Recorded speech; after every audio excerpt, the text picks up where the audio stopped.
The Franklin County Board of County Commissioners is now in session for this regular meeting Tuesday, October 1st. It's good to see you all here this morning. We'll go ahead and get started. If you would, let's please stand for the prayer and the Pledge of Allegiance. Our Father, we thank you for this day. We thank you for everything it entails and what it holds for us, things that we've yet to see or discover. Father, we remember today all those who have been caught in harm's way in recent days. We pray, Father, that in the name of Jesus, that you would touch lives, families, livelihoods, homes. God, so much destruction. But we pray that in the name of Jesus, you would fulfill your word, because you said that you are the God of all comfort. And right now we need that, Father. We look to you today. We ask you to be with us during our decision making today. Help us to speak with clarity, understanding, coming together and working in unity as one community. In Jesus' name, amen. Amen. I pledge allegiance to the flag of the United States of America and to the republic for which it stands, one nation, under God, indivisible, with liberty and justice for all.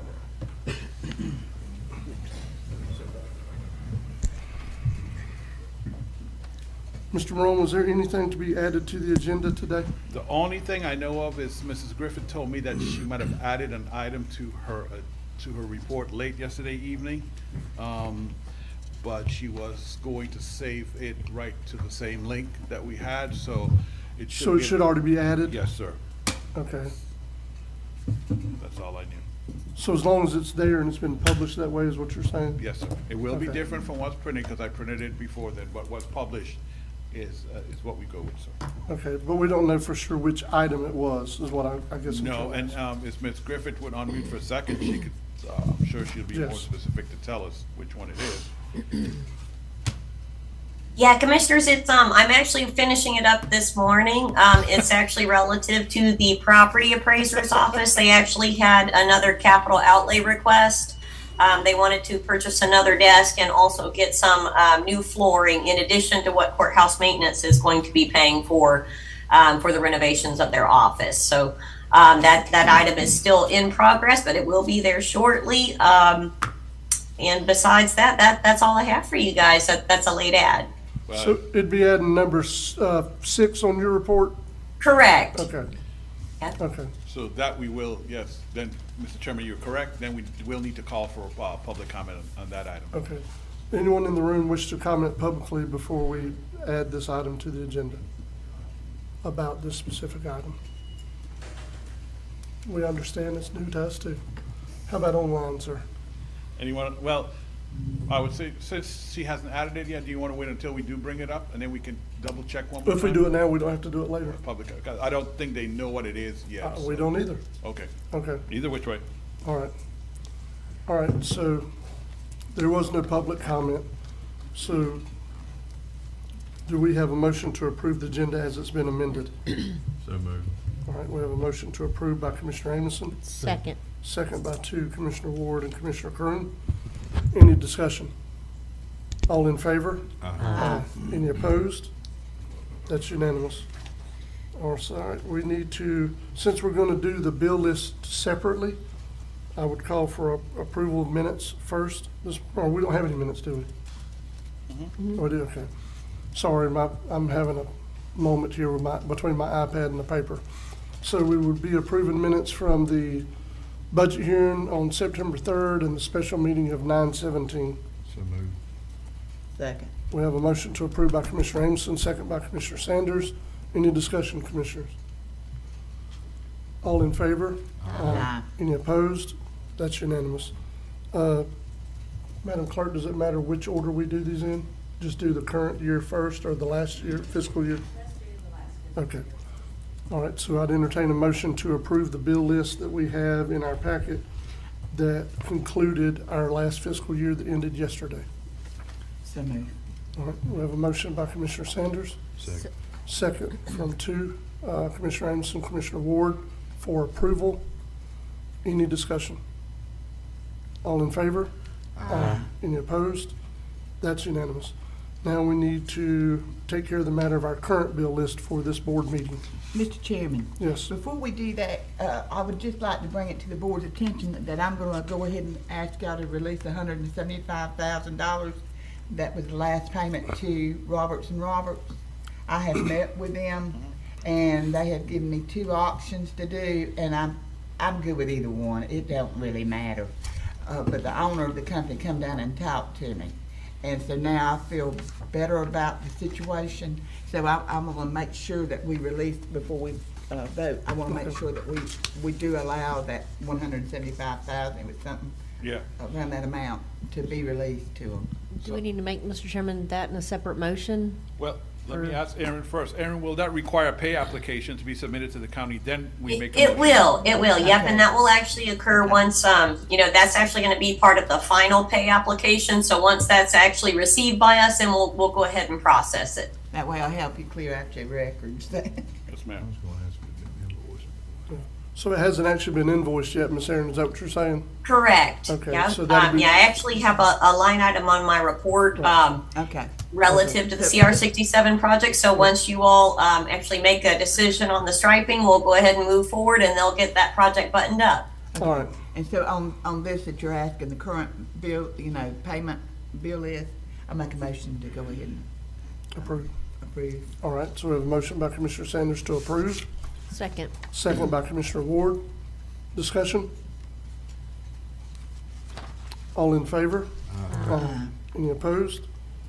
That's unanimous. All right, Mr. Rowan, did we have any cards coming for public comments? No, sir, no cards Okay. online, All right, and none that anyone presented to me this morning, okay. so. Straight on to the fun. Ms. Jennifer Daniels? Good morning, Commissioners. I apologize. I woke up this morning and sounded like Kermit the Frog, so. My first action item is I would like to request the board's approval and retroactive signing of the LSC for Hurricane Helene. And we did the original on September 23rd, and we did an extension yesterday. So move. We have a motion to approve by Commissioner Ward with a second by Commissioner Amison. Discussion? All in favor? Aye. Any opposed? That's unanimous. Okay. My second item is during this activation at the EOC, we've had, we've had issues with our restroom. Sorry, let's make sure that microphone's actually, is it on? Yes, sir.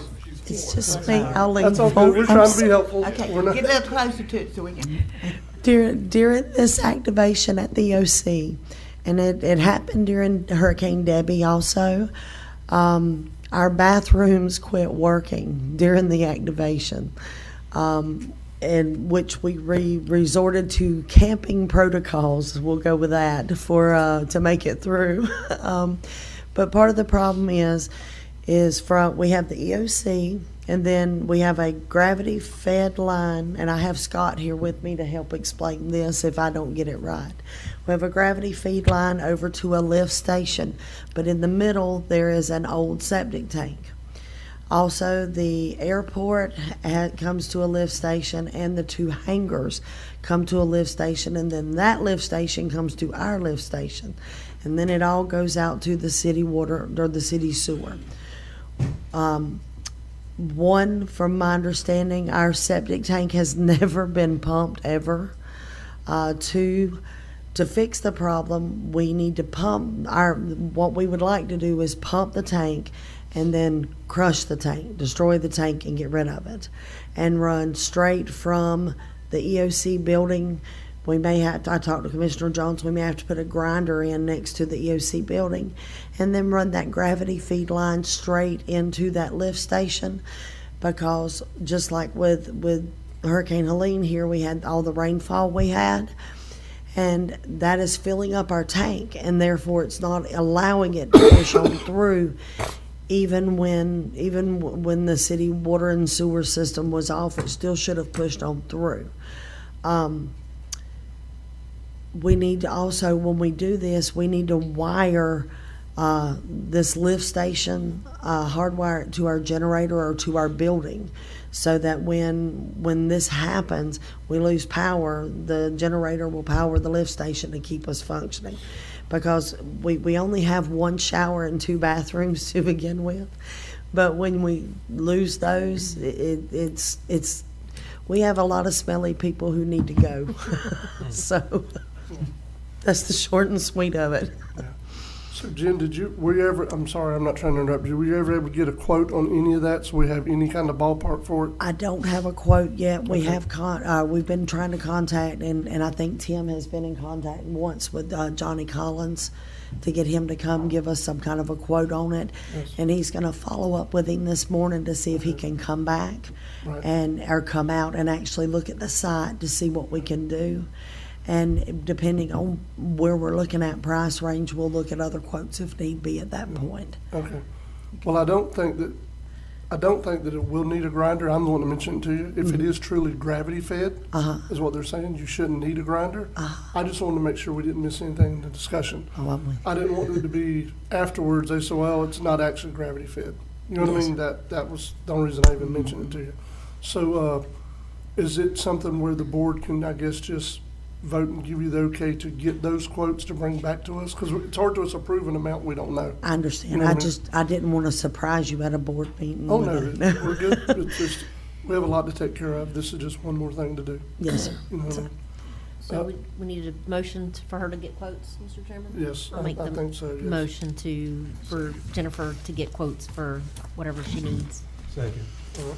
So we have a motion to approve by Commissioner Ward, second from Commissioner Amison and Commissioner Croom, to let Ms. Daniels get some quotes together to try to fix this sanitary issue we have out at the EOC Yes, sir. during potential activation. With the possibility of us having another storm in the Gulf Yes. within a week, I want to try and move as quickly as I can so we're not in this situation again. Yeah. I have one Hold on just a other. second. Yes, sir, I'm Do sorry. we have any discussion before we vote? Well, that's one thing that concerns me too. I know we gotta have a quote of how much it costs. Yes. But it's like Jen said, you know, we've got one in the Gulf that we don't know what it's gonna do. They say it's powerful, but they don't know where it's gonna go, and they didn't know where Helene was gonna go for a while too. So, I mean, can we do it contingent on something? Well, even How do if, you Commissioner, think? even if we did it today, you're probably gonna find a contractor who can perform the Yeah. work by this weekend. Or maybe, That's just not gonna happen. yeah, I know, I know. You know what I mean? Oh, yeah, I understand. I was just trying, we'll just have to cross our fingers and hope that it doesn't happen Yeah. then. Well, no, if it does come, what we should do, Ms. Jen, is make sure if we look like we're gonna activate again, one of the first missions should be for some of those trailers. Yes. You know what I mean? So, I can't stage them until when this happened, we had ordered them for this storm. Yes. But I can't stage them there until post-storm because winds will knock them over, and we definitely don't want that to happen either. And so Right. we have one problem turn into another one. But yes, that'll be one of our first missions. Will be for showers and potties to be brought in That makes me trailers. feel better then. Commissioner Ward, did you have something? Sorry. Okay. I got a question, Go ahead. Mr. Chairman, and this may be for Aaron or Michael, but what's the cap on having to come back and send it out, you know, for bid or any of that stuff? It's 15,000? It's 10. 10 for just straight submission without just picking one. What is it, Aaron, 20, then we go up to? From 10 to 25, it would actually require Quotes. 3 written quotes. And above But that- anything under 10, we don't actually need multiple quotes. Well, the reason why is, you know, what you may possibly be able to do is get a couple contractors involved. That way it keeps it under it. And Yes, sir. that'll kind of speed that process up. Mr. Collins, I'm not sure if he's a plumber, but you're gonna have to get a licensed plumber involved with that, so just break it down. That way it keeps it under that money amount, keeps it low. Yes, sir. I think we can speed through it a little quicker too when it comes down to it. Yes, sir. Thank Now, you. that's a too. valid point you're making, Commissioner, because what you're gonna do, so even if it is a company like Collins Construction that comes and pumps out the old tank and crushes the tank and removes the tank, they're not gonna be able to connect that line, but you know what I'm saying? Yes, sir. There's only certain things they So can I do. would have invoice from like Collins for one portion to do the heavy probably. construction, and then And then from probably a plumber and then electric will be another electrician one, and yep. yes, sir. And that's where I was getting, Mr. Chairman, if you break that down, it'll keep that a little lower to where it's easier for us to Most roll through it definitely. quick. Yes, sir. Most definitely. Mr. Chairman, too, before we vote, just a quick question. So hypothetically, if for some reason she can call and get these contractors there to work and say we do need to approve something, can we do it retroactive? Yes. Yeah, because, well, if it's under those amounts, She won't need it them. can be Right, done by, right. in I conjunction with need- staff. That's the way our policy is written up. I need money. Oh, yeah, well, that's available. Yes, sir. That's what I'm saying. Yes. The way the policy is now, though, it's up to 10,000 can actually be decided by staff. Yes. Administration. From 10 to 25 requires 3 quotes, but it's still a decision by staff. Anything above 25 has to be voted on by the board. Yeah. Yes, sir. And Okay. Mr. Chairman, that's why I was saying, that's the way to do it, get it Yeah. through, that way you don't have to wait on us to come back, you know. Thank you. That policy's been rewritten just for this kind of situation, That's awesome. to not Thank you. slow things down. Yes. Basically, Commissioner, Aaron and I will work with Jen henceforth. If we need you, don't take us the wrong way, but if we need you guys, we let you know. But if not, we try and move forward as quickly. In other words, you'll take care of the pot of money. See, you put me in trouble there, but. That's what she just said. I need money. Money. All right, any other thing we I- need to discuss before we vote? I'm sorry. All right, all in favor? Aye. Any opposed? That's unanimous. Please proceed. I don't have any other action items, but and I'm not sure if I need to do this or how to do it. What's up? I know that we've had an issue in Lanark Village with water out on Kentucky Street and Oak Street and Delaware, I think. And we've had to call someone in to do some pumping, Northwest Florida Water Management District. And I know it's been a topic that's been all over the Apalachicola Times and everything. I didn't know if the commission needed an update or needed to know any details on that. So I brought some of my stuff with me to, if you need it. I just didn't know how that needed to go. I'm fine with either way. I am glad that it's North Florida Water Management District has stepped up in a way Yes, sir. because they have authority and jurisdiction where we don't. Yes, sir. And that was truly what the whole issue was jurisdictional. We can do stuff on county property, but they can't come on my property and do work. I No, mean, sir. that's truly And- what was going on. Yes, sir. And, Ms. Jen, do you know, I'm sorry, I'm not trying to catch you off guard, how much rain have we had in the last 2 weeks in inches? I know that the rain we had 3 weeks ago was approximately between 20 and 24 inches. And then I haven't gotten the totals yet for Helene. I'm working Assuming on it's that right more. now. Yeah. So we've had more, a lot more. And so, but I don't have a total to give you, Commissioner, right now. Yeah, no, however the board wants to proceed, I'm not trying to shut anything down, but we've had flooding issues in several areas. And I think what it has highlighted to us is well, number one, I'll just say this. I think our water table's changed since Hurricane Michael. We have water now in places we didn't used to have water. Yes, sir. And there's several places we need to address drainage and, I mean, I spoke with someone yesterday about the potentiality of using the FEMA buyback program to help us start trying to buy pieces of property to help with stormwater, to have Yes. somewhere to direct it to. Because, especially in my district, we have a problem that DEP acts like they really don't want to put the water in the bay. Well, we gotta find somewhere to put it. It can't just stay in the middle of the road and in people's property, you know what I No, sir. mean? So, there's a lot to do across the county. I know that was an extraordinary event, but, but it was in a lot of areas. And there's still places that still have water. Well, we've even called or asked we've actually put in another mission and have them coming to help with some, an area over here in Appalachia now Yes. on Bay City Road. Yes, They should be hopefully starting that one pretty soon They too. started that this morning at 4 o'clock. Thank you. Mr. Chairman, They pumping on it right now. I'm sorry. I didn't mean to. I was just gonna say, Mr. Chairman, I was gonna bring, some stormwater drainage stuff up under Mr. Neighbor's report, but, while Jen's here, I do wanna thank you for everything that you and your staff did. I know that was touch and go there for a minute. We were all concerned. All the weathermen had it wrong. I hate it for our friends to the east and to the north of us, but I just am very blessed. We're very blessed, extremely blessed, and I know you can't wait to get your new EOC so you don't have these issues that you've had. Yes, ma'am. But I do want to also say, I don't know what emails you're getting, and because I got the email from our FEMA representative yesterday. I saw myself in the email. I didn't see anyone else. That's why I forwarded it to you. So if you start to get redundant information, just say stop. Yes, Because I don't want information being lost, in translation. And I would rather, most of the time, they send it to your name will show on FEMA emails, but everyone else will show as undisclosed recipients, and just so that no one can get everybody else's email. But I would rather you share it to me and me look and make sure I do have it than to not get it. So please, anytime, feel free to share. I'm more than happy to get it 2 or 3 times than not to get it at all. yeah, that's my thinking. Is Yes. I'd rather, I don't want to assume. Yes, So, ma'am. Thank you. Mr. Chairman, can I comment a little bit about it? Yes, you can. May take a little bit now. That's So all y'all good. sit back and listen.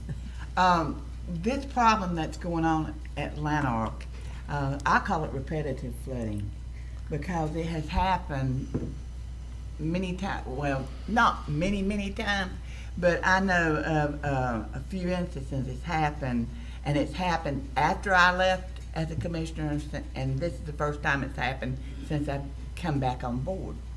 With that being said, I brought this subject up about, at the last meeting, about us having problems out there in that area.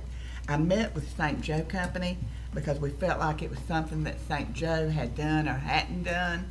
The company representative said that he would be willing to put berms back there. There's a natural drain that flows in there and has been predominantly draining in there for years.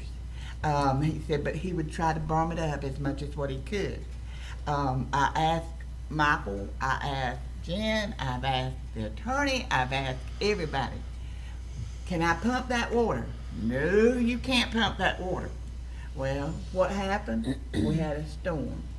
So as soon as one of the residents called me on Friday morning, I called in and put Jen to the word on it. I asked her to put it out there that we needed some pumps. She did. And in the meantime, the folks were contacting the governor's office and everything. It's like I said, at the end of the day, it doesn't matter how it got done. It matters that it got done. Yes, ma'am. Okay, later that afternoon, John Crow with Water Management contacted Jennifer. He then contacted me. I have spoke to him this morning even, but he was in a meeting, but couldn't talk about it. So, as late as yesterday, day before yesterday, I asked him, would this be a continual pump? If, pumping the stuff? And he said that he knew he was gonna try to pump the stuff out now. But he said he's got one of the things that I did, let me go back, one of the things that I did is got Caleb Brown on it, because we had to do something. DEP told me that we had to have a retention area. If we were gonna have a ditch, we needed to have a retention area, and so I knew Caleb needed to come in. Caleb has been working on preliminary plans to look at what we could do as a county. He gave me a preliminary cost of $5 million just to eyeball it. And then you're talking about permitting from Army Corps of Engineers, DEP, and all those folks. So I've been on top of it. I was not able to move that water, but I did what I could on Friday morning, and I called Jennifer. And when I called Jennifer, that's where it goes at. And then later on that day, John Crow called me, and then he came down on Sunday. And I was unable to meet with him, but I had the road department out there meeting with him. It is an awful, awful thing. No one is to blame. Franklin County did their due diligence as much as what we could. The people are very, very upset with me and very, very mad with me.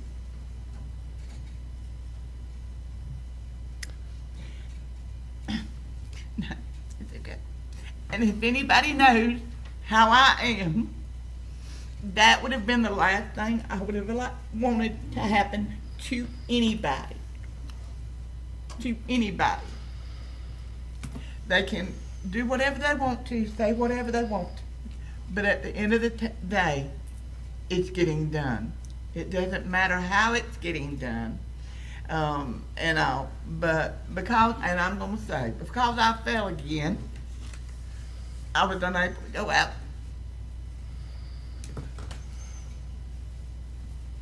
And people believe I let them down.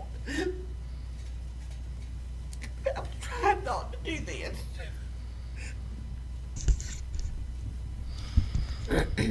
Commissioner, I think it's fair to say that all of us have been through an emotional roller coaster in the last couple of days. And it's not just in Lanhart. There's flooded areas all across this county. Carlton Millender Road, down at the end of that road, it is phenomenally bad. Over on St. George, close to the state park, it's never been like it is now. Mill Road over in Carabel. Mill Road, I know Nedley on the island, there's areas that it's just holding water. Yes, sir. And it is something we're gonna have to try to address. So the only thing is, the only good thing about any of this is we saw where the water got to. Yeah. So we know the spots that need to be worked on. Yes, sir. You know what I mean? And So, With that being said, Yeah. I want to let everyone know we have an LMS meeting, a that's gonna be local one of my mitigation projects. strategy meeting coming up at the EOC. It's October the 13th, ain't 15th, I 16th. thought it was the 16th, but we will I be can't sending out a reminder about it.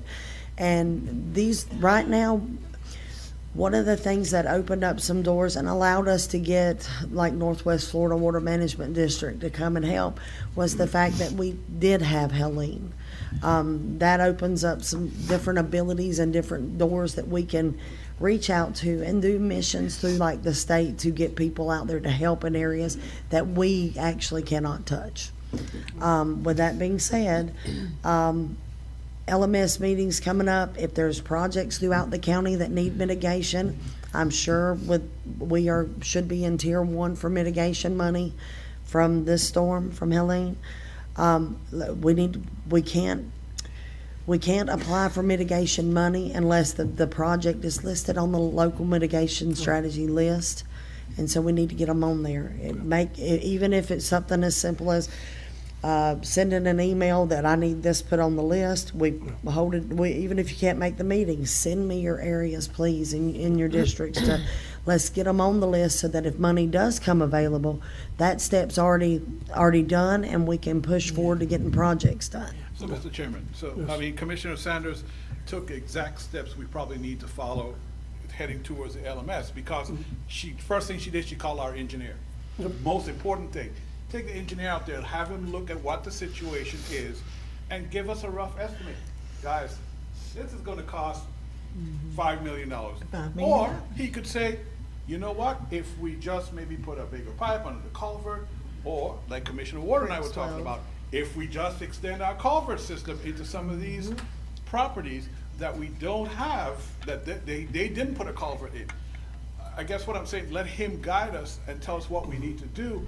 And then from there, we seek funding and we decide, okay, well, this project we cannot afford, get $5 million. We could apply for some, but we can't get that. However, we could work with Howard, or you allow, under Howard, you go out for a bid for a company that will come in and maintain your ditches for you and help you create new ones. Because, Commissioners, with the staff you can't expect Howard to create new culverts every single spot and maintain them at the same time. You just don't have that. That's unfair to him and his department. But you put somebody to work under him, a company of some sort, Commissioners, that's a possibility. We can get that done. Some of them might not be as expensive as we think they are. And, some could be easier fixes than we think. But this is a way, Commissioner Sanders, is the best thing to start this process. That's what I was And trying I to do. love that with Commissioner Sanders and Jen, we're able to get the state involved with this too. Well, know, the folks out there said it wasn't until they contacted the governor themselves Well, I hate that to got that. I hate to So- repeat what you said, Commissioner. Does it matter how they got here? That's Or what I that said. they're here. I said the silver lining in all this is we're getting something done about it. They're here and they're interacting with the county, because Yeah. you know what? When the state comes, they're not going to talk to the property owners, but for so much, they're gonna come to this board and say, okay, guys, this is what we need from the county. This is how we can help you. Help us help you. Well, Simply put. So and let me say, that's a plan forward. let me sir. say some more stuff, because I don't have to cry no more. I can't help it. It weighs on my heart, you know, and I can't help it. But anyway, John Crow with the Water Resource, West Florida Water Management, he said that that would probably more than likely be mitigation. You know, he was talking about the buyback plan. He was talking about there may be other things, but he said the one good thing that you did, Commissioner Sanders, that people don't realize that you did is you got that engineer on it. And he said the engineer that you all have are the same engineers that the water district uses, and they will be calling Atlanta, and they will be working together with this. Imagine. He said, and at the end of the day, it may have to be a buyout thing, but at the end of the day, we're going to work together to find a common cause. Now, with that being said, there is a lot of water that has come down on the ground, but when this project comes down to futation, I want to add it to the mitigation list. And there's another project out there on 67, and the natural drain has been all messed up because everybody moving in, just getting rid of everything, thatch, trees, everything. So we're gonna have to do mitigation there, because first time ever in my 69 plus years that I have ever saw the water across 67 right there. So you can look over there to the east and you can see what the problem is. So we need to all work together, so that's another project. But we seriously need to put, if y'all have any audits, and Anthony, if y'all have any, we need to get them in that list and let's get working on them. Because then that way, when people get in there and everything, it won't be no blaming. Why do you want to blame somebody? You know, the thing about it is let's do it, let's get it over with. They'll either stay here and enjoy life in Franklin County or whatever. But at the same time, be a human being and have compassion. And that's the thing about it. I know they're mad and stuff, but they're mad.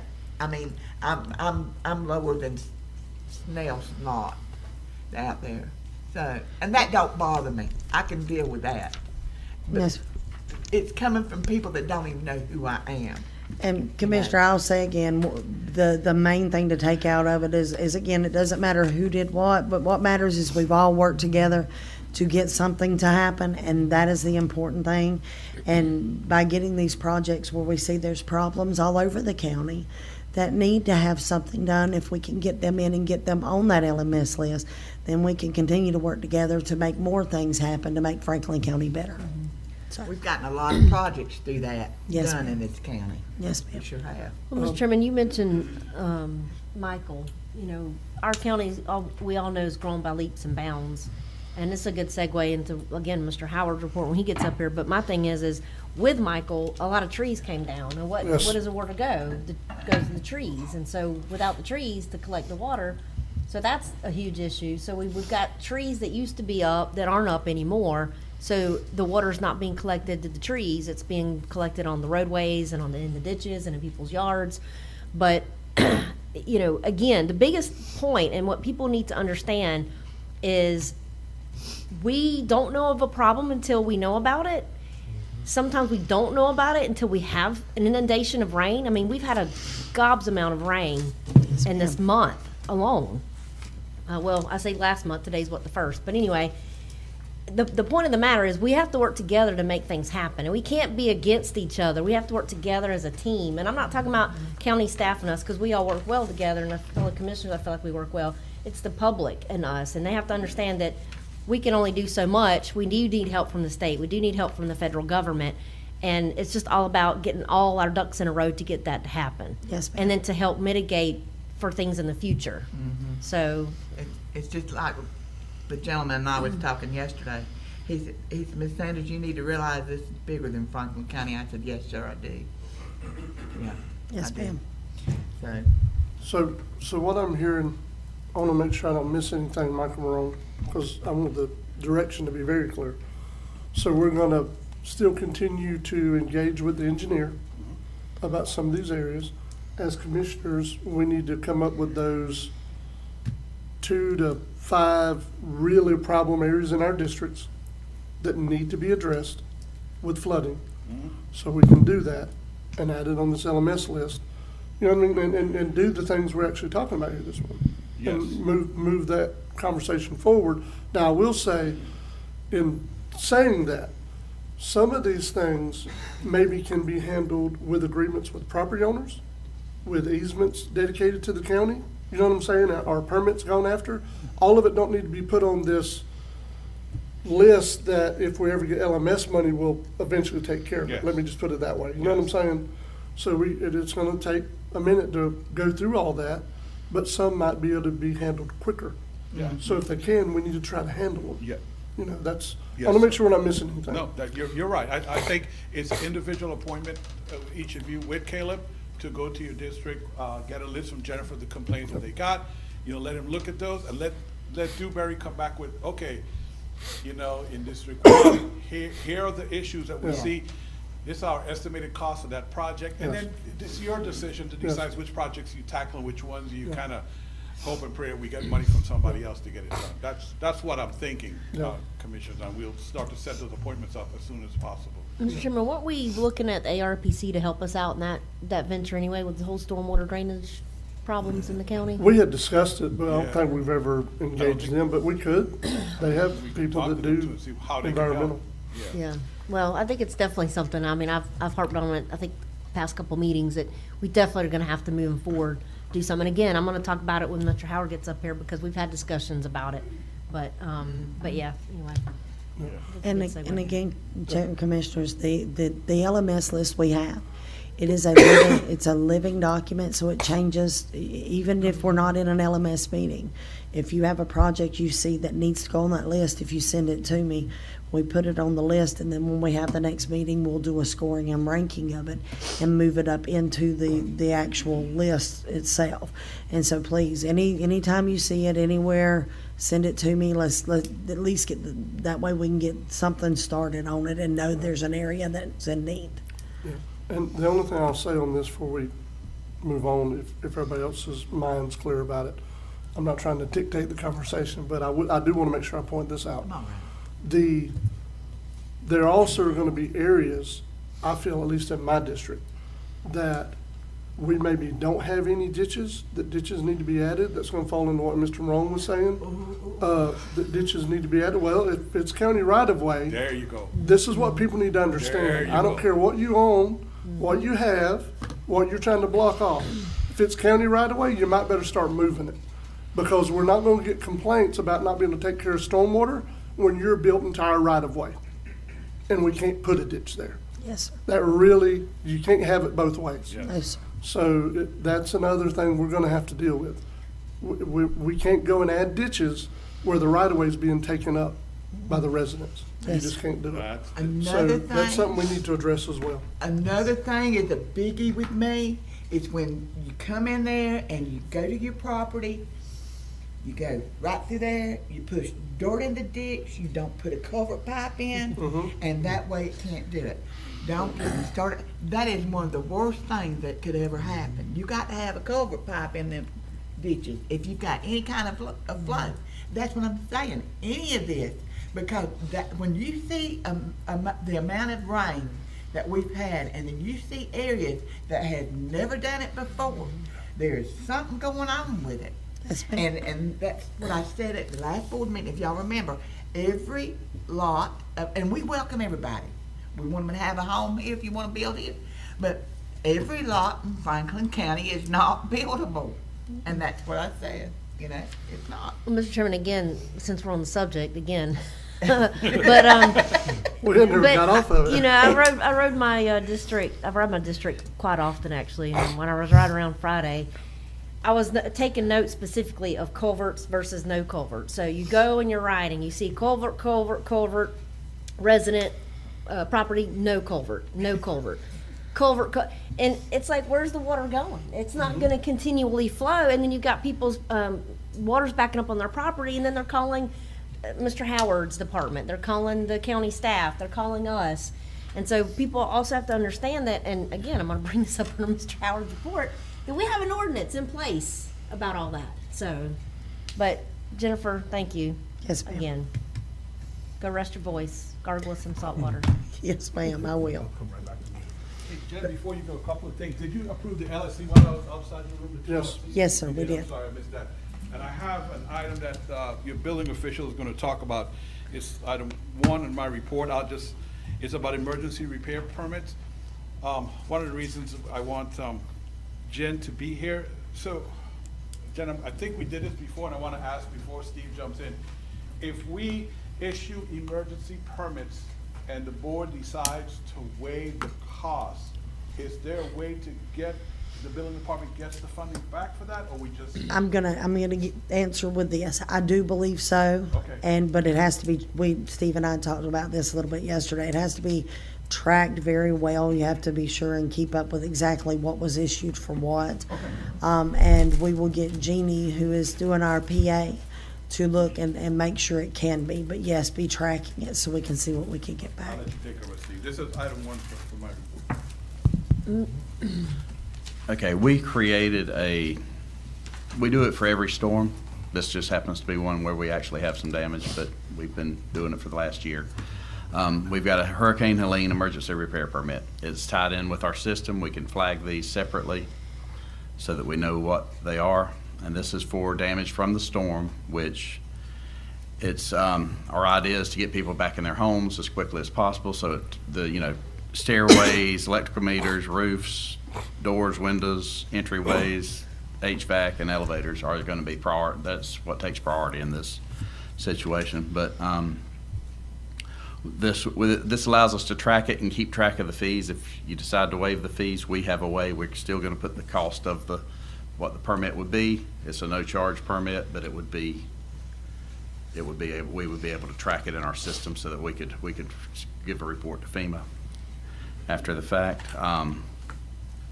We don't really consider docks, swimming pools, and privacy panels as emergency. I mean, they get tore up every time there's any storm, water. So the 50% rule would still be in effect, so people need to keep that in mind. If you have more extensive repairs, we'd like you to come in and meet with us so that we can go over what needs to be done. But for general repairs, it'll be a quick process. But and we want to remind people that demo permits are free, and your insurance company may require, come get a demo permit. It's free, and it's something to give to your insurance company that, hey, this is, so that you can document all of your costs and that, for every aspect of it for your insurance company, because that's where the permits are really important, is for insurance companies to if you're going to get reimbursed from your insurance company. And Mr. Steve, also one of the things that's not really been said, but I do believe it needs to be making sure people are aware this morning. Anybody that's having to do any kind of repairs, this isn't throwing off on anybody. This is trying to protect our residents during this recovery effort. Use licensed insured people. Just do. I mean, especially if we completely waive the permit fee like I'm good with doing. There's no reason not to.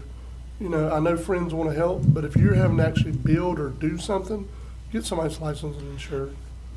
Because you don't want to have another problem 5 months from now, and now you got to actually get a permit to change something. So. Licensed and insured, and beware of, I don't want to say do local, but I mean, when these people come in from out of town, a lot of them don't have your best interest in mind. Right. And we're not going to get the influx of that, I don't think, off this storm, because we don't have the amount of damage that they have other places. I think those predators are going to go other places, but there is a lot of predatory contractors after a storm situation, and they're taking advantage of people in their weakened state. So we want to encourage everybody to. Well, I know one thing. I've got the numbers from Jen from the property appraiser about Alligator Point, and it says 22 affected, 79 minor, 14 major, 20 destroyed. So I have St. George Islands for you now too. I can give you those too if that What, helps. yeah, tell us what those are, please. Hold on, let me pull it. I'm sorry. Well, you the one said you had them now. I do. I got them right here. I do. I promise. While She's she's got looking, 50,000 text messages. That is Good a luck finding definite. it. the important That's thing is, definite. Commissioners, to tell the public, I don't care what you're doing, repairs, upgrades, changes, you need to get a permit. Yes. Don't think that if this board decides to waive the fee, we're waiving the permit. That's two different things. No. We gotta get that message out there loud and clear. Well, they're probably gonna need a permit requirement by their insurance company That's- anyway. That's a And- good thing. And fees, most important thing, honestly, is be careful. Don't get electrocuted. I mean, there's so, don't fall off your roof. If it's something you can't do by yourself, if you're an older person or you're not physically capable of doing something, and you don't have the money to get it fixed, ask for help. Go to your church, call us. We will try to get somebody to, Steve, we've put out also on all of our avenues of putting things out, a list of places that you can call for help. Everything from, I think there's the Baptist home and the Good Samaritan Fund, and then, I mean, it was just a long list of different ones. And we will continue to push these out regularly until we're or at least getting close out of the recovery stage. But- Everything from blue roof tarping to food and water, to whatever you might need, these are where you go. And the county did get declared for individual assistance, so if you have damage to your home, we've been pushing out the information of the number to go to get some help there, some financial help while you're waiting. I believe the governor is sending a van, the mobile van, individual assistant. We're looking for a mobile DRC, and we Yes. have, I like your term, better than mine. It should be out there behind the old jail. That's the spot that they picked. We offered them a spot in East Point. They looked at the Armory and they decided on the spot behind the old jail there. You know, kind of like where the driver's license used to come when they were mobile, and the Yes. blood bank, same spot over there. Okay. They should be here today sometime, commissioners. that's okay. We have on St. George Island, there are 5 homes that are affected. 79 homes or 77 homes to a business and a church that have minor damage. 5 homes that have major damage, but we have 0 destroyed on the island. So that's a very good So thing. you can see that just was centered to the eastern part. Yes, ma'am. So, Commissioners, before we take action, do you guys want to have discussion on whether we want to reduce the fee or waive the fee? I mean, before we make a motion, probably better have that discussion. I'd say waive it. Yeah. I'm good with it. Yeah. I just didn't want to assume that was how the rest of the board felt, you know? No. I think we need to waive it. All right, what, Yeah, the last thing these people need to worry about is having to come up with money to we'll, fix something. we'll try to recoup what we Yeah. can from FEMA. I mean, it's, Okay. Now, You do know. we want to set a period of time that we're gonna allow them to use this, or is it open-ended? I think it needs to be if they've already got a permit, they might have run into another issue that they didn't know ahead of time. So if that individual property's already got a permit, it don't need to be cut Or, off by time. and even if they don't get a permit, like if they need to get if it's enough damage that they have to get an architect involved, who knows how long that's gonna Right. take. But if they can get in and get approval to be Right. on that list. Right. I think Come That's meet, what I'm come stay saying. with us. Don't come to That's us in good. a year and a half and say, Yeah. oh yeah, this is. But if that property is already the hurricane. receiving a, or that address is already in the, Yes, if we've already got you in our file, Yes. that I want them to, so if we put a limit, they have to get with us in a certain amount of time, and I would say 60 to 90 days. yeah. I mean, something that seems reasonable. to Mr. me. Chairman, I agree with that too, but we all, insurance companies, they're probably waiting for the adjuster to come out, and that may take time, and they may, not Right. know exactly what, Right, they may not get their permit right now, but Yeah. they would get on our list of Right. Okay. approved Right. Okay. permits that won't, of no charge permits if y'all decide to go that way. Okay. Thank you. I think that's a wise thing to do. Mr. Chairman, I'll Yes. make a motion to waive the permit fees for damages related to Hurricane Helene as determined by our county official, building official. So we have a motion to approve this waiving of the fees for the building permits, or for the permits from the building office, from Commissioner Ward And we have a second by Commissioner Amison and I think also Commissioner Cronin. Any more discussion before we vote? All in favor? Aye. Any opposed? That's unanimous. I've got one question for Jennifer, Mr. Chairman, because this is important. I've got 4 emails on it this morning. They want to know if we're going to have any kind of debris. Yes, Or ma'am. have you got it? Any Yes. debris type thing around Alligator Point, any of that area? I told them to forward the emails to you. Yes, To ma'am. where you can keep up with them, but just tell them to where they can We find we that. are we put out some information yesterday afternoon about how to sort your debris. And once again, we put this information out all year long, so everyone should already know. But we also put it out yesterday as a reminder. On you need to have your debris sorted in a specific way and put out by the curb, or it's not going to be picked up because it has to be this way for us to do this. We've been working with Fonda and with our contractors. Our plan is to start debris pickup on Monday. We will be pushing out the same information all week about how to sort your debris, where to put your debris, information on everything to do that we can find on debris. We will push out for the entire week so that, and it'll give all of our residents and property owners the entire week to get it out there, and it also gives them the weekend if they don't necessarily live here full time. They can get down here this weekend and get it put out. And we've worked really close with Fonda and our contractors to get it just what we need for the county to get out there and get this done. Well, there's one that emailed me, and she said that there's a group of them going down the beach at Alligator Point, cleaning up the beaches and stuff. That's wonderful. Where did they put that at? That's on the road. That's I good. will say too, as part of this discussion, we probably all talked to Mr. Benny Jacobs from Weber, and they are, because there is another storm out there, DOT has already taken the stance that they really, and I think he said he talked to you also, Commissioner Ward. DOT is wanting to wait and just do one push. They usually always only do one push on 98, to be fair.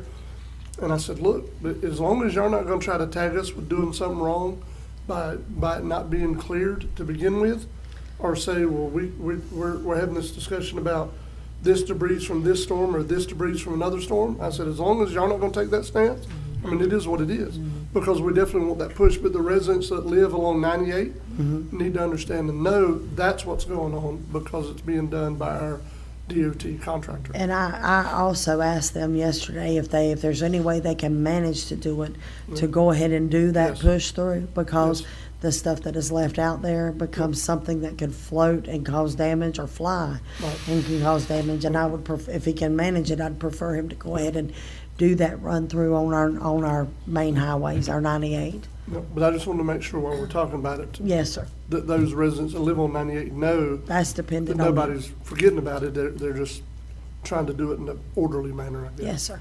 And Mr. Chairman, I've got a question too. It might be from Mr. Davis, but I do know some people that live along the coast. They have this vegetative debris, the seaweed, the thing, it stinks. So they don't want to wait a week or however many days. So I do know that some people have already taken some stuff to the landfill, if I remember correctly from what they've told me. And Mr. Davis has been working with them on that. So I guess when he comes up, he can elaborate on that a little bit. But that's okay. That's perfectly fine. But I do understand the whole waiting thing. I understand both sides, but I do understand the waiting game too, so Yes. let And people it- get home and it- fix their property. Just one blank statement. It is a shame that we have to wait post-storm to do things. You know what I'm saying? It's just, that's the way it is. Yes, ma'am. Mr. Chairman, I got one thing. Jim, you mentioned something about, it gives people that are non-residents a weekend to come in. You gotta realize something, we got a lot of non-residents that are dealing with something north of us. Yes, sir. That may not be able to get here. No, sir. So that's another. And I hate to say that, I hate to say this, but after we run the debris contracts and run our county guys going through, the only thing left at that point is they can either hire it done or either have go and drop off at Amnesty Day. I honestly we've got one storm sitting out there off the Gulf and another one out in the Atlantic that's already building. It may not be an issue because we may be picking up debris from another storm before we can get through with this one. But after they run, the debris contractors run their debris pickup, and they're gonna run it in together with our county debris, with Fonda Skies, to try and get it done as quick as we can, to get it up before we have another storm coming in. So, but for it to be picked up like that, other than you instructing, or that would be between y'all and Fonda, if y'all send him to do any other passes, but we'll have to do, anything we do will have to be done in that one run we run through. And that's what we can get back reimbursed by FEMA. Mr. Chairman, I got one more question for Jen, and hopefully I promise we'll let you go. The debris pickup, I know we just renewed all those contracts. Is there a certain criteria that has to be met before we can institute them to come? No, there's not, except for, I will say if let me see if I can do this the best way I can. Anything that you activate after a storm, the county is responsible for paying for, okay? If it's not a large storm and we do not get those categories declared, then the county will not be reimbursed for that. So normally, prior to activating those, we talk to Fonda and his crew to see what they can handle on their own to try and keep from incurring extra expenses to the county. So, yes, ma'am. Thank you. Mr. Chair, I got one thing. Yes. Jen, Yes, sir. I want to thank you and your team for an exceptional job. Thank you. I've popped in a few times out there. The volunteers, thank you for your contributions. It's very impactful, and your efforts does not go unnoticed. Thank you. What I want to bring to the board attention is during this activation, and Debbie too, Yes, sir. took note of something that I want to bring something to our attention. Is, do we have something, or can we do this? Have a meeting before, either, when I say meeting, I meant can be remote or in person, one of the two. So I know we have, we're trying to get our things with orders, with our business and all this other stuff. But can we have a pre-meeting before a storm to make sure we cover all our bases? And this entails of including our department heads, so we make sure all aspects of government is covered. Because there was a couple things that I took note of, which I'm not going to say at this time. I'll probably say during a hot wash, but is that a such thing that we can do? Because we, like we said, we didn't have a meeting last Tuesday. So, and then we're trying to call Jenny for stuff, and she's busy. But I just want to make sure we got everything covered. And I may miss something that one of y'all may catch, stuff like that, and our department heads may say, hey, can we catch this? Payroll, that was another thing that I got called about, was about the county workers and payroll, but that's what I want to see. I know we do it, I've done it in past jobs, and I think it'd be really beneficial for us if we could do something like that. Like a brief and debrief. Mr. Chairman, I agree, and I actually texted Mr. Morone and was like, hey, are we gonna have a meeting? And then I called everybody to make sure they had what they had, or what they needed. Of course, you don't really know until it hits, but I know that our county staff is not their first rodeo. A lot of these guys have been doing this for years, so they know what to do and what to expect, and I'm appreciative of that. But my job as a commissioner, as we all agree, is I want to make sure that they have what they need at their disposal to do their job effectively, just like I want to make sure our citizens have what they need and provide the protection and safety for them as well. So I agree with you. I think it's not a bad idea. I know, and it probably is something that won't take but just a few minutes. Right. Maybe. Go ahead. If I could provide But some we want to get history. to the meat and We never do a potatoes. couple We of don't- minutes. Not all this other stuff. Meat Yeah, and potatoes, what we need to do. So let me provide some history. So the reason we don't have emergency meetings, other counties do, I see that, is because this board in the past has delegated the chairman and the and your EOC to basically, once a local state of emergency is issued, they're in charge. And basically, how we do it is information is transported, not the right word, through me to the other commissioners from both of them. That's how we've done it in the past. Understand something, I heard you use the term remote. We can't have a remote meeting. You're either here in the public setting or you're not. So, yeah, I mean, so there's no having, we could have it, no, we can't. Let me not say that. So we can't do virtual? No. To have the public on there? No, No? no, Okay. that's, Well, I just think we gotta do something. I mean, I just, that's fine, I mean, if that's what we want to do, but no, you might spend more time trying to get everybody here in the meeting than That's true, actually too. accomplishing what you're trying to do to get the message out of what you wanna do. Can we, I'll try, I mean, the next time it comes up, I'll say, okay, commissioners, do you guys wanna have an emergency meeting? I'm gonna try and schedule everybody to get everybody here in the room to have the meeting, you know, but we've done it in the past that way. Basically, the chairman, EOC director's in charge, and information flows both ways through me. Now, I want the board to understand, this storm was very different. The timing was that window was really short, so things that usually happen through the county didn't happen this time because decisions were made like boom, boom, boom, and the storm was here. That's not usually the way it happens. We're preparing and setting things up the way out, especially with payroll. Understand, with the payroll and clerk, they already ran payroll by the time we decided what days we were closing. The bank requires 4 days for the direct deposit. There's nothing, a meeting or no meeting, commissioners, there's nothing you could do about that at that time. So I guess what I'm trying to say in a nice way, do not use this storm as an example as to how things usually work when we've had all of our other storms. That's not how it works. But again, if it is the desire of the board to have an emergency meeting before the next storm, we'll go for it. I have no problem with that. Well, and also, it was the end of the year, and she has to reconcile, you know, her budget for the end of the year. I mean, the checks and stuff like that, she has to reconcile it.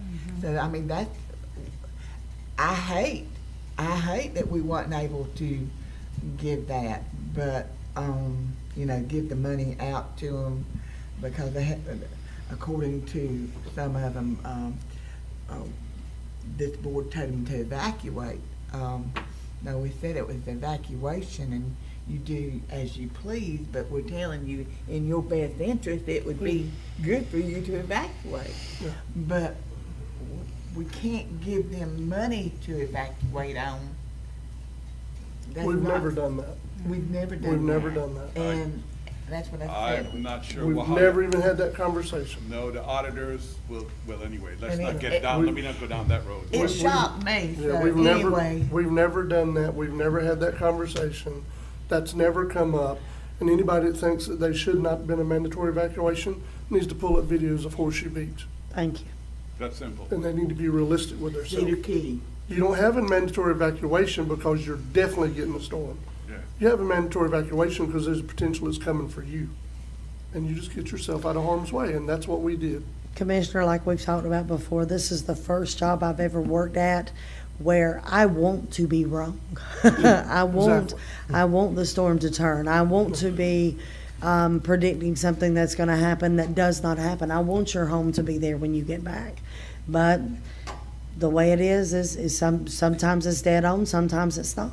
And So, it's still wreaking havoc up Yes, there. Yes. I mean, there's been a lot of lives. yes, and if we would have received the 20-foot storm surge that was predicted for the east end of our county, that's unsurvivable storm surge. Mexico Beach received 14 to 15 foot during Hurricane Michael. All of you, I think, probably remember Dennis that come through. I do. Dennis was the highest, I'm born and raised in Carabel. The highest water I've ever seen in Carabel was Dennis, and it was only at about 11 feet. So again, sir, the water will kill you. You cannot survive the water. That's the problem. I know I spoke to Miss Lily, everybody, all the commissioners know Yeah. Miss Lily. Yeah. And Cedar Key's wiped out. Yes, it is. It's the beach. It never has been. The claiming that aquaculture is gone. Everything's gone. Yes, ma'am. It's kind of heart-wrenching. It To is. see all Yes, that, ma'am. and up to the north, and it's just, you know, we feel for our people, we feel for their pain and their loss and stuff, but through it all, we were blessed and favored. by Yes, God. ma'am. Commissioner Crew, to answer, to And- respond, I will, next storm, I'll get with the chairman and we decide on an emergency meeting and we'll try to. You was talking about following information through you, that's all fine and dandy, but you were busy yourself, Yeah, you know, during the storm. yeah, So, and I was, you but. You was I- working on evacuating too and getting your stuff. Yeah, but No again, lie. usually, you know, even with evacuation, the timeline, the window has never been, this is the shortest It's a short window. for all the storm I've been through, sitting here in the county commissioner crew, this is the shortest window I've ever had to deal with. I'm telling you, this is not our normal procedure. Jenna's been here probably longer, if I'm not mistaken, you know, in EOC, it's. This was the shortest window Shortest we've window. ever dealt This with is- that I can remember ever dealing with, but I have a suggestion to the problem. Yeah. And y'all can tell me if this works or not, I'm game. If there are specific questions that any of the commissioners want answers to prior to a storm, if we can compile the list, you send me the list and I will send out a briefing prior to the storm to the email to the commissioners answering all their questions to the best of my ability. If that would help. I will try for an emergency meeting, Commissioner Yeah, Crew. well, and if it's something the board wants to do, I'm fine with it, because let me tell you something. It's not all fun and pancakes to be the one person making the decision for the county. That's a lot of pressure for one person. It's not all fun and pancakes, but I believe we did a good job. I think we Yeah. did too, sir. I think we did what was necessary. And here's the other thing. During a state of emergency, me as an individual commissioner, I might not know the answer, but I'm not the person you should be looking to get answers from. She is, Yeah. in her office, and the information they're putting out, and using valid weather sources, Yes, sir. and making sure at least a meteorologist is the one that you're listening to. Yes, You know, please. that's what people don't grasp sometimes. When we get under a local state of emergency, the EOC is now really kind of in control. Activated, they are. They From are the in Florida control. They're statute. in control. They're coordinating all efforts for Franklin County, for everything we're doing, over everything in government other than the sheriff's department. But And they're this still storm, there was over an everything. amazing partnership. They're still yes. coordinating every action that's going on in the county is now under the coordination of the Emergency Operations Center. That's the whole function and purpose of it. Yep, and Commissioner Crew, I mean, even with myself, for me, once I take care of my family, then I turn my directions back to the county. I mean, so I was in phone conversation with every single commissioner all the time, traveling back and forth. I mean, last weekend, the weekend before the storm, you and I talking on Sunday afternoon. You see, so I'm always available. Yeah, So but that's not the point. No, That's I not know. what I was getting at. I know. I'm not The attacking you, meeting- targeting you. No, I'm sorry, what I'm trying to say, the meeting, the information back and forth, Commissioner, it's either which way, because even after the special meeting or emergency meeting, we will still come back to the transfer of information between all of us on the board. So, yes, it's fine to have it, but know that the normal policy we do will still be in place, and that's what we'll use all the time. Because it's really hard, because you're dealing with things in your district, each of you dealing with stuff with your district, and having to make decisions yourself for the entire county. Because when I say information, I'm not just passing on what they decided. I'm saying, okay, Commissioner Crew, here's what we're facing. I need to know what you think, because I then have to circle back to all the other commissioners, circle back to the chairman and your director, and say, here's what the other commissioners think. So you guys need to make a decision based on that. So the emergency meeting, it's fine, we'd add to it, but I want you to know that there's a system in place. It's just, I guess what I'm asking you to is not to judge this storm, because I hope to God we never have a storm with 2-3 It's days. not judging, it's Yeah. all I about don't believe precaution and Yes, prevention. I use the wrong term. Proactive. Just- Yeah, I'm not a reactive person. Yeah. And this is not my first storm. yeah, this, First storm sitting in the seat, yes. yeah, this, But it's. in I- leadership, no, it's not my first storm. Yeah, I've never seen such a short window before. It's just, I'm sorry, this just blew me away, y'all. It really did. It really did. But I hear you, Commissioner Kuhn, we'll do that. We'll do that. And then I'm with Jen, sir. Any of you have other suggestions or recommendations we could do to add to the process? Please, let's do it, because it's for the benefit of your, it's for the benefit of the county, you know, what we're doing here. And anything we can do to improve the system, I'm with it, 100%, sir. That's Well, right. Yeah. I'm supportive of Commissioner Crooms. If he feels that there's a need to do that, Let's- then I'm supportive Me too. of it. We try to do I'm good with it it. sooner out. One thing to think about, Commissioner Crew, with your other instances, do you think is what we need to talk about, how many days out do we do it, you know? Once there's a sense, well, no, I mean, once there's, I mean, Commissioner Emerson and I have talked about this, I've never seen such confusion with the tracks, the Yeah. spaghetti models, as that they refer it to, you Yes. know? So, I mean, I'm with Commissioner Crew to that effect too.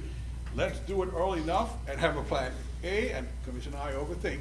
I apologize for that right now. I'll promise you, a plan A, a plan B, and a plan C as we all meet and discuss it. I think it boils down to this.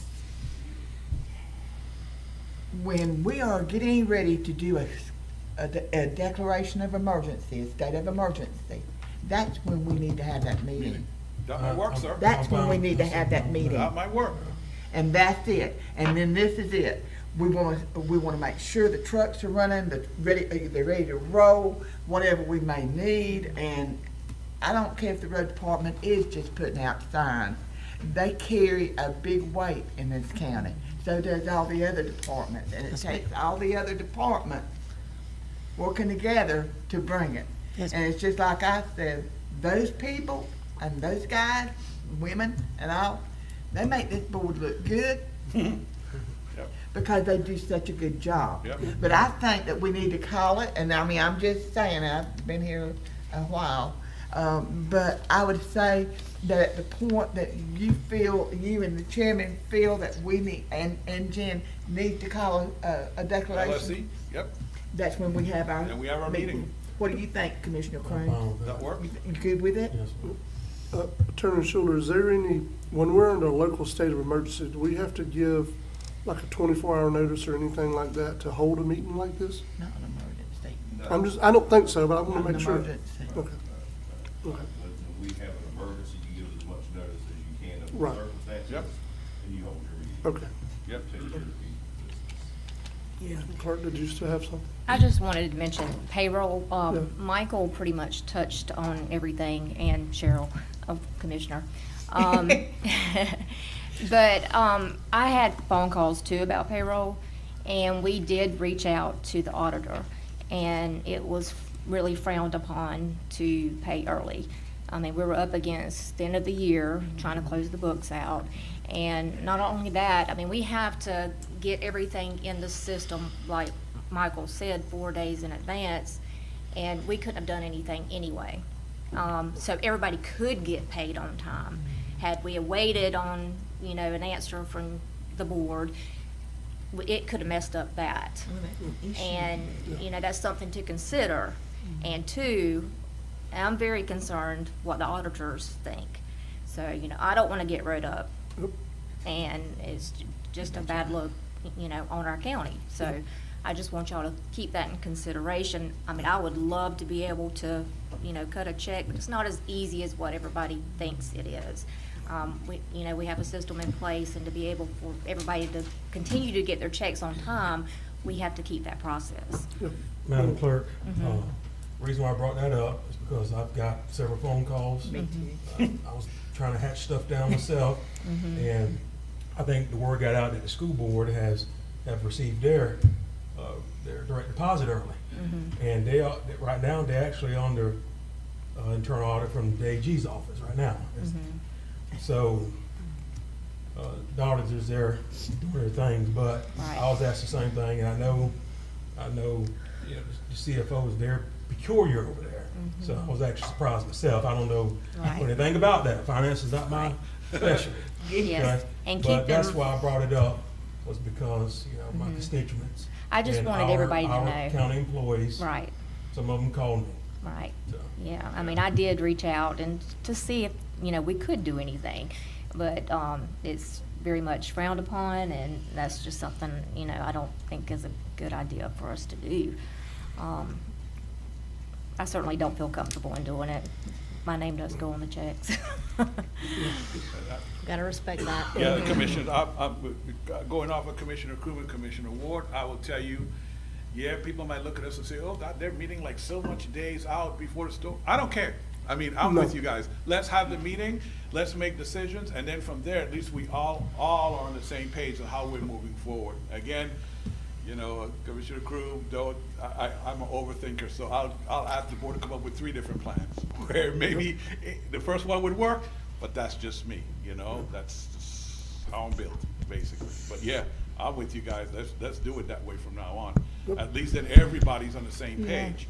And Commissioner Crewman's right, it makes my job easier now if we already had a meeting prior to this, and we all know what we're doing, it's less communication back and forth that we have to deal with. But yeah. And I'm in a total agreement, Yeah. but I Let's do it. have to tell you too, there has been times I've been caught trying to get back to the eastern side of the Yeah, county. well, we won't, So I may have to have, hey, Anthony, I may have to have an escort. yeah. But we get it done. No, we used to do it every time before Yep. we had a storm. Yep. But then I think what happened was back in the early 2000s, we had storm after storm after storm. If you had Francis and Bonnie and Charlie and Dennis and all them, and then that's when we delegated the power to Jen and to the chairman. And so that's, Yeah. I think that's when it actually happened. We could do both. I mean, we could do We're the gonna do hybrid that. where we have the meeting early on but they still have the authority we do back and forth. Look, we could do anything that helps the system. I'm with you guys. Let's do what We we also, gotta do. Mr. Chairman, we also need to come up with a plan too, and I know we're talking about a tower, not to get off subject, but a way to communicate, I know we have ways of communicating if communications get lost, but, you know, that's an important thing to realize and understand too, is we may get cut off from communication. Yeah, So what happens in that scenario? yeah. So, I get cut off from communication every day, yeah. every day. But while Jen's here, again, thank y'all. Yes. And thank all and I know they're still gotta come up, but the county staff, sheriff's office, and I see Miss Sarah on there with the health department. A lot of people don't understand what the health department's role is in a local state of emergency.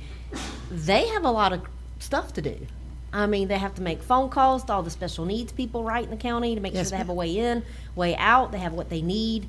So kudos to them. I think they are they're all MVPs, but a lot of people don't realize, and even myself on my social media, I thanked everybody except the health department. So thank you, health department, Miss Sarah and your group for everything that y'all do. I see she's on the Zoom now, because people don't realize that their role in this is massive too. They are away from their families. I know Nicole Sandoval was out there, so thank them. Thank you all. Yes, but I don't know if the public realizes that the group of people that come into an EOC when we have the disaster, we have representatives from every department head in the county. We have representatives from state agencies, from the sheriff's department, FDLE, National Guard, anything that we see we may need. We bring representatives from them in so that we can get answers as quickly as possible to move forward. So, and it could not be done without a cooperation and coordination of all of them. And even like these are 2 of our volunteers here, Scott and Tim. My CERT team is phenomenal. My CERT team is made up of volunteers throughout the community. They're amazing. We could not run that EOC without them. They're amazing. And it's just, it is such a coordination of people coming together. Everybody wanting to do the right thing for the county. That's right. Well, Mr. Chairman, I will say in closing, we know it's not that we storm ready. We know that we are storm ready. Yes, ma'am. Ms. Jen, I do have one more wrinkle to throw in with what we were talking about here. Something else I think I would like this board to consider. And I had some conversations with people in the community, it's not just off the cuff, and looked at what some of our neighboring coastal counties have done. Some of them during this storm, when they started issuing their mandatory evacuations, they did non-residents first. I think it's a good idea.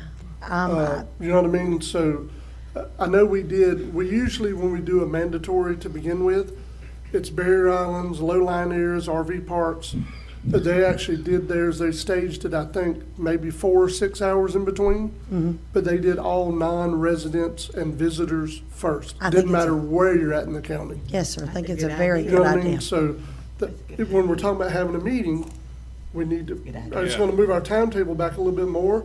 And look, we might be wrong a couple times. We might order people to evacuate and it looks like it does today. Yeah. But you know what? You hope to be wrong. We have to Again, be that's right. the whole point. Yes, ma'am, yes, sir. Really do. So I just wanted to throw that out there. I actually agree with you completely there, and I will add that to our hot wash today. Thank you. Another thing Yes. for the hot wash, to go, we gotta figure out something with Weems. I mean, I know there was a, agreement in place in the past. It was a different director, it was a different CEO. That was a whole different issue, but we have a different director and CEO now. I would like us to come together again and have a discussion about that. When issuing a mandatory, when does Weems close? And see if we could work something different than what was in the previous, what's the name of the plan, Mr. Chairman? There's CEMP. CEMP, CM, Camp yeah. Plan. We need to amend that, Yeah. if we can. We Legally, we can, we won't, but if we can. We don't necessarily need to amend ours, they need to get theirs current. Let's go past that though. Yes. While we're talking about the hospital, can I bring up something too? The nursing home. Oh. Yes. Can I Oh. add the nursing home Yeah, to it? we'll add it to that hot wash discussion now, sure. Yeah. Commissioner Crew, do you want to take the lead in that discussion, or we're okay? At the hot wash. I actually, I'm gonna make this short and sweet. Yeehaw. Yeah, really.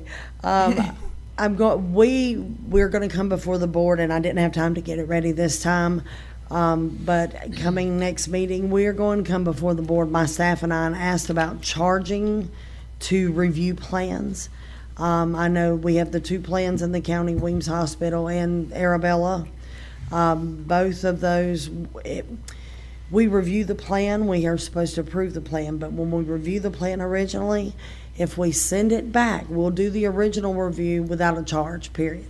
After that original review, when it comes back, if it's not ready to be signed off on, other subsequent reviews after that, I would like the ability to charge, to do, because it's costing me staff time to re-review plans over and over and over again. With that being said, other counties do the same thing. Most counties charge for the initial review. I don't want to do that initial review and then bring back, make their corrections and bring back. I don't want to charge for that. That gives them a full review.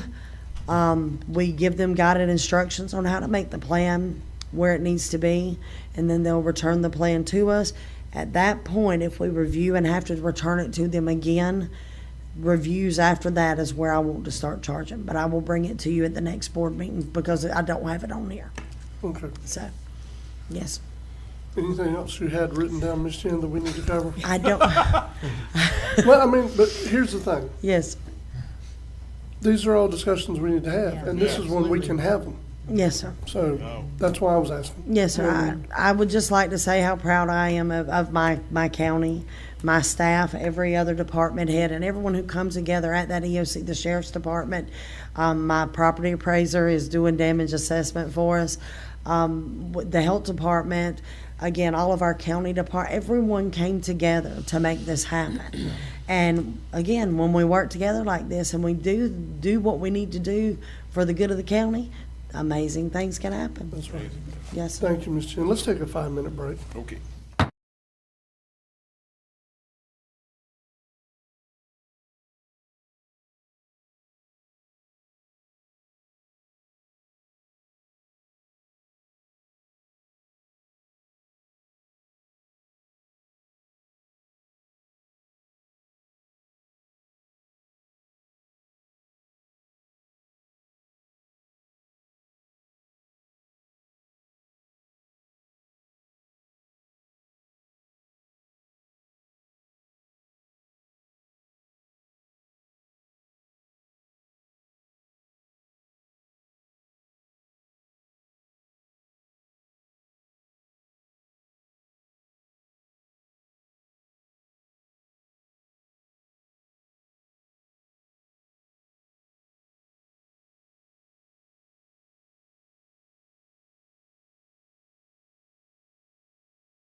Franklin County Board of County Commissioners now back in session. Ms. Jennifer, thank you for coming back. I called Ms. Jennifer because I forgot to mention something. So during this event, Yes, sir. I had a discussion with Commissioner Brenda Holt from Gadsden County Yes, sir. about us trying to form a partnership between us, potentially Gulf, Calhoun, Liberty, and Gadsden to make a special needs shelter in Gadsden County that would be open in any local state of emergency in our region that affects us 5 counties. That way we're not, and I'm not meaning it badly. There was some discussion during this about whether there was going to be one open in Leon County or not, Yes, sir. and they eventually did. Yes, sir. But knowing that Franklin County cannot have a shelter, I think it would be beneficial to us, and I wanted to make sure the board was aware of this, beneficial for us to have the discussions with Gadsden of how us and the other 3 counties around us could support this so we could all benefit going forward. Yes. Because, listen, where we live, it's not a matter of if, it's a matter of when. Yes. So I just wanted to, I forgot to mention that earlier. I want to make sure and mention it. We And I need- want you to be here in case you had anything to add to it. Yes, sir. One, we need to be sure and bring in Department of Health into these conversations on this Okay. because they are the one who staff our whatever shelter. If Okay. I send a patient to a shelter, then they have to go and be there to help Okay. assist and help run the shelter. So we need to bring them in. And once again, I want to state publicly, Franklin County does not have any tropical weather shelters. There is nowhere in this county that we can get certified as a tropical weather shelter because we are in a surge zone, the entire county. Yep. With that being said, we have 2 programs to get people out of this county that cannot get themselves out of this county. And we will bus you to a shelter. One of them is a transportation disadvantage program, basically. If you do not have transportation out of this county, you call us. You can go to our website. There's an application on there on our website. Call us. We'll even fill it out for you. It just makes us have to check on you prior to the storm to make sure you do have transportation out of the county, or it lets us know whether or not we need to run that bus, okay? Second, we have a special needs program. Same thing, except we're going to bus you to a special needs shelter, just like you were talking about. So, but if I don't know you're there and I don't know you have that need, then I don't know to make that phone call to find out if we need to come and get you. So please, anyone who, if you think you might have problems getting out of it, register, sign up for the program. All that does is say you're going to get a phone call. It does not tie you down to any specific thing. If you tell me no, when we make that phone call, I have made arrangements for myself. I will say that is wonderful news, and we'll check on you after the storm. But if that chance is there that you're not going to be able to get out of this county, that you're not going to be able to do it on your own, we need to know. And again, if I don't know, I can't take care of you.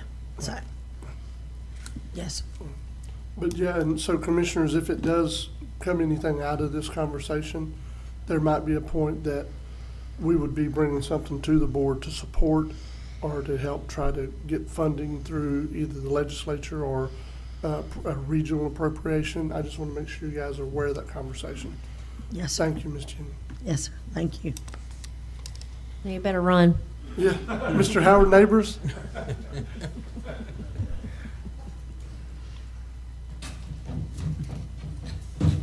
What's up? Good morning, Commissioners. I do got one action item, and I also got, the damage from the storm to our county roads that we had, which y'all know the storm went, east of Tallahassee, so we got very blessed because they was pointing straight for East Point.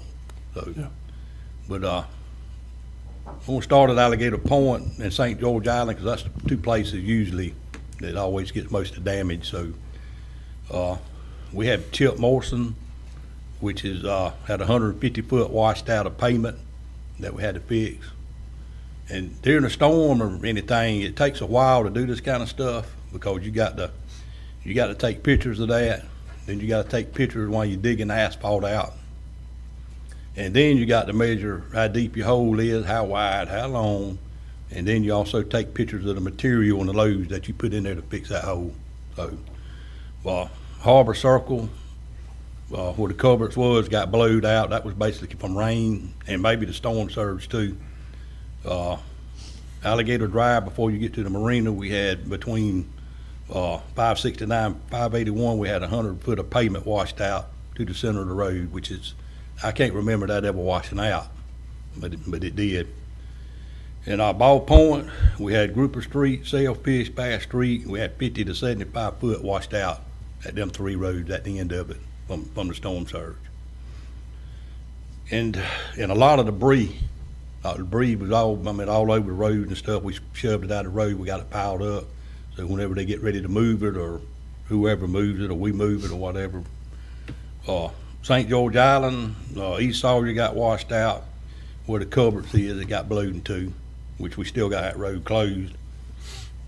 And Island, the boat ramp, as you go into the island, it's washed out. A section of that's washed out, and the rest of the road is buckled on the east side of that road. The west side of the road's good, but the east side is had it. And also going on to the fishing pier, the concrete slab is cracked in about 3 different places, so it would be unsafe for anybody to walk on that. And all the roads on St. George Island was also underwater. Flooded. We talked to some people over there that have water in their house, which it falls back to no drainage. But most of the places that we do got culvert pipes and ditches, and that's for Appalachia, East Point, Carabel, the whole county. If you got ditches and proper draining, it will drain. It may flood if you get a heavy rain. By the next day, that water will be gone. So in Apalachicola, all we had was 13 mile. We had 2 sections on 13 Mile Road that got blowed in 2, which was on account of the water. And East Point, with Owl Creek Road, Bloody Bluff, also got washed in 2, blowed in 2. We closed the roads where the culvert was. So we still working on that. And the other was the action out of my head. I need to that run-in house, ask board's approval to run-in house, and put in the paper for a mechanic. I had Higgy up there. He's been helping me out, so he's going to take the sign job. None of the crew wanted to move to that mechanic position, so we got an opening. So you're talking about for the small engine mechanic? Small engine and big mechanic. They help each other. So whoever mechanic, they work on the bigger trucks, tractors, whatever we need done. So, but you want to just advertise it amongst the county workers, or you want to advertise it completely? I want to advertise it completely. I want to run it in the house and paper. Okay. For board approval. Okay. So. Mr. Chairman, I'll make that motion. All right, we have a motion to approve by Commissioner Amison, second by Commissioner Croom. Any discussion? I've got one thing. Yep. So who is helping, excuse me, so who is helping you with the small engines now? I had Higgy Higgy step up to me when Beetle quit, and he told me that he would be glad to go up and try to help. Higgy can do it? No, Higgy's doing it, but he's going back to sign coordinator. He's gonna be the sign job. You don't want to do it. So he's still helping me right now. All right. For that, so. Okay, I just wanted to make sure your small engines were operating because, Yes, ma'am, it's operating, okay. yeah. And it is a job with the zero turns and blowers and weed eaters and trying to keep that stuff up. So, Carburetors and yeah, everything. it's rough, so. All right, any more discussion before we vote? All in favor? Any opposed? That's unanimous. Anything else, Mr. Howard? Yeah, and also, I know, which I didn't know how it worked, but a lot of our roads is, Wrights Lake Road, Power Line Road, Bloody Bluff, Gardner's Landing, Owl Creek, Brickyard, North Road, North Gate Road, McIntyre, Smith Creek Road, Sand Beach Road, Chasen Road, Duval Road, Crooked River Road, New River Road, Scott Road, and Mill Road, which the county did adopt them roads back in 2009. So. And Mr. Howard, Mr. Chairman, those are, for the record, state, I guess the county did adopt those roads, so they're no longer Yes, ma'am, state? they adopted them roads back in 2009, when Smokey Parrish was chairman. Okay. So, So we are required to take care of those roads? Yes, ma'am. Okay, all right. yeah. Yeah, McIntyre, Jeff Sanders, and Northgate Road have been county roads for years and years and years. Yes, Years ma'am. and And we, ever since I've been there, we maintained them, but, Years. and also, we're talking about the river, we're fixing to get some water with your rivers. And it wouldn't surprise me if 67 don't go underwater in a couple places, but we're gonna keep an eye on it. So, I know the Mill Road, we talked about the Mill Road, that's why we got it closed, all that's underwater, right past the houses, so. And I think that's all I got, Commissioner, unless y'all got something for me. Mr. Howard, I want to make sure that we have a chance to talk with you about what we discussed earlier, Okay. because we're talking about in addition to the normal everyday stuff. Mm-hmm. But as we start working through as a board and as a county, Mm-hmm. through going places and adding more ditches or having residents put culverts in place or buy the culverts and we'll put them in place, but however it works. Yeah. But as we're doing that, there's probably gonna be discussion about hiring somebody to do those functions for us instead of trying to put it all on your department. Okay. And I want to make sure you understood where we're coming from with that, and if you have any questions, you can ask them. Yes. You know what I mean? Because that's, Yeah. it's not about making a longer list for you guys, it's Okay. about, this is what needs doing, and this is a one-time deal to kind of get either ditches installed or culverts installed. What can we do to help your department, I guess is what we're asking. You know what I mean? So Yes. I wanted to give you an opportunity to address that if you wanted to. Yeah, that, bad on Oak Street and Kentucky and Delaware, there is no drainage, period. It's just you're just in a big bowl out here, and what used to be a sand pit.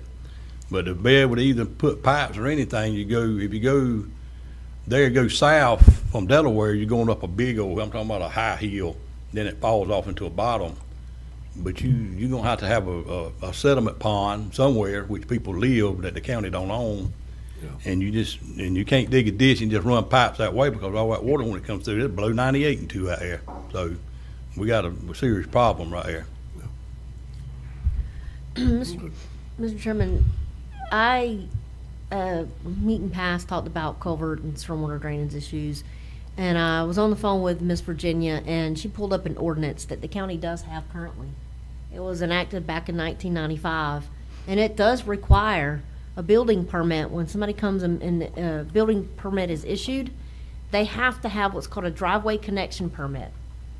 So we need to, as a county moving forward, I would like personally, I'm one of 5, Mr. Howard's department, where it be Virginia, whoever, to get with our buildings / planning and zoning department to come up with a way, look at this ordinance, because some of the verbiage probably needs to be amended, because I know in the past, this particular ordinance stated our county engineer, we don't have a county engineer hired anymore, we have we contract with a company, engineers, but we need to, moving forward, this ordinance has been on the books since 1995, but obviously hasn't been followed or Yes, ma'am. adhered to.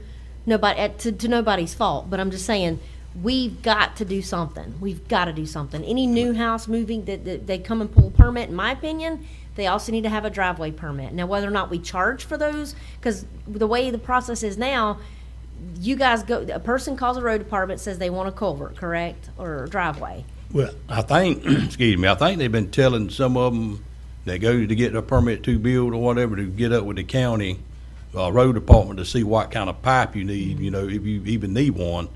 But I think a lot of them people don't do that. They just go on and maybe forget, I don't know. Exactly But where it's at. then just go ahead and build. Well, we need to, I know that you guys are gracious enough, if the person buys, they have to buy their own culvert pipe. Yes, ma'am. But you guys go in, use our county road, our county equipment, our county milled lime rock, whatever you want to call it. Yes, ma'am. And put it in time.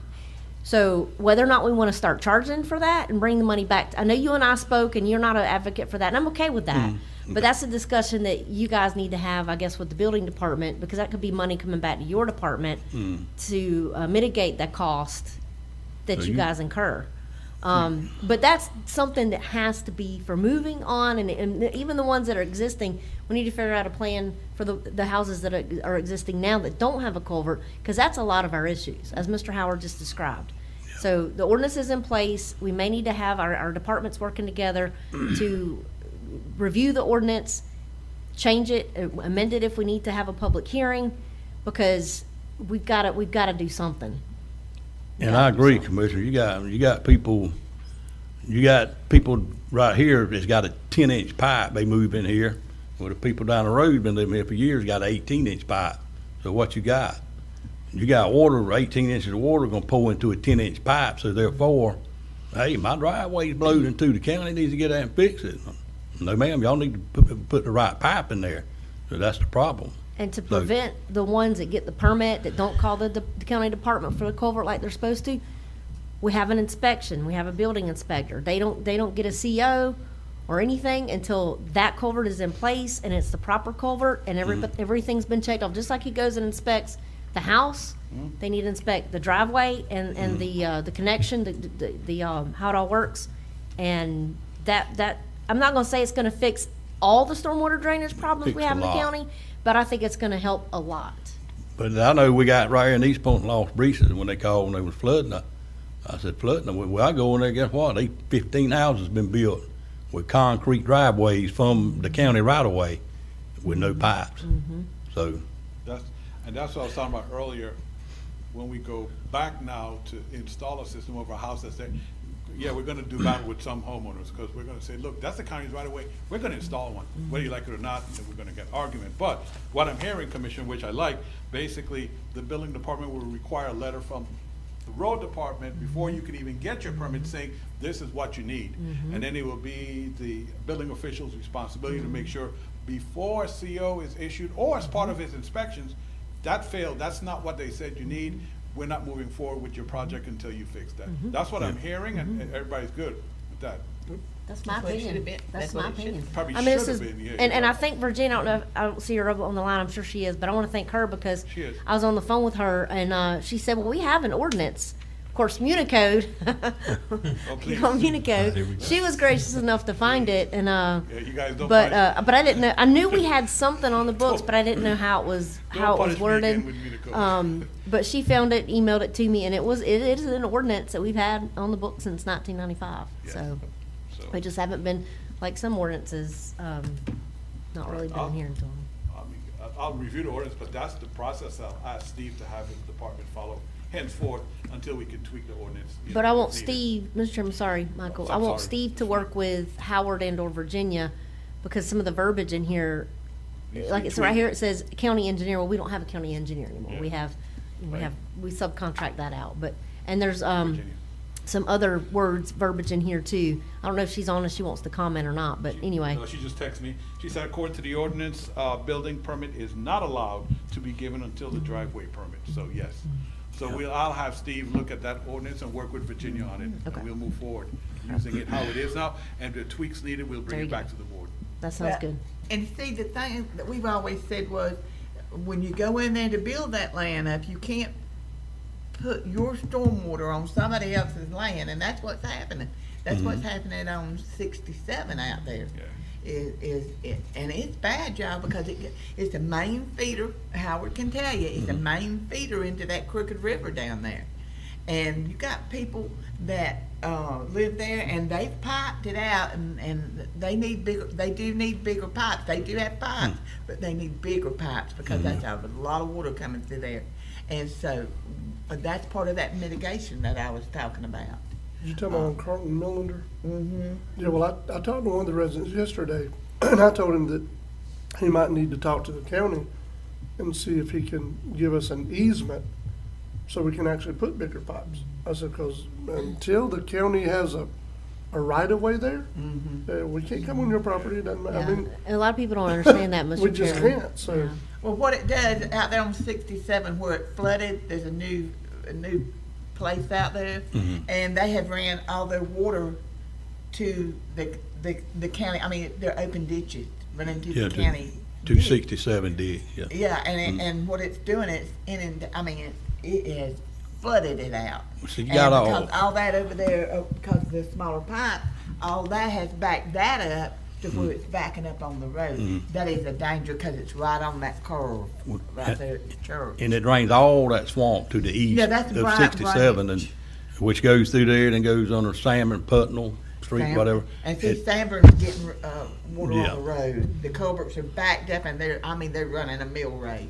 And But then can't- you- if you can't keep it up, you gotta get it down. Yeah, then Carlton Milliner Road, you got it all draining from the south, which is also feeding into the same spot. It is. And then where it runs out to the bay, last I looked at, they had 18-inch pipes in there. So which, it builds up, and all that water just, if you get a whole lot of rain, it just builds up, so it starts pulling down a little bit. Yeah. So, but I think if they had We'll bigger figure it pipes in out. there, it'd work.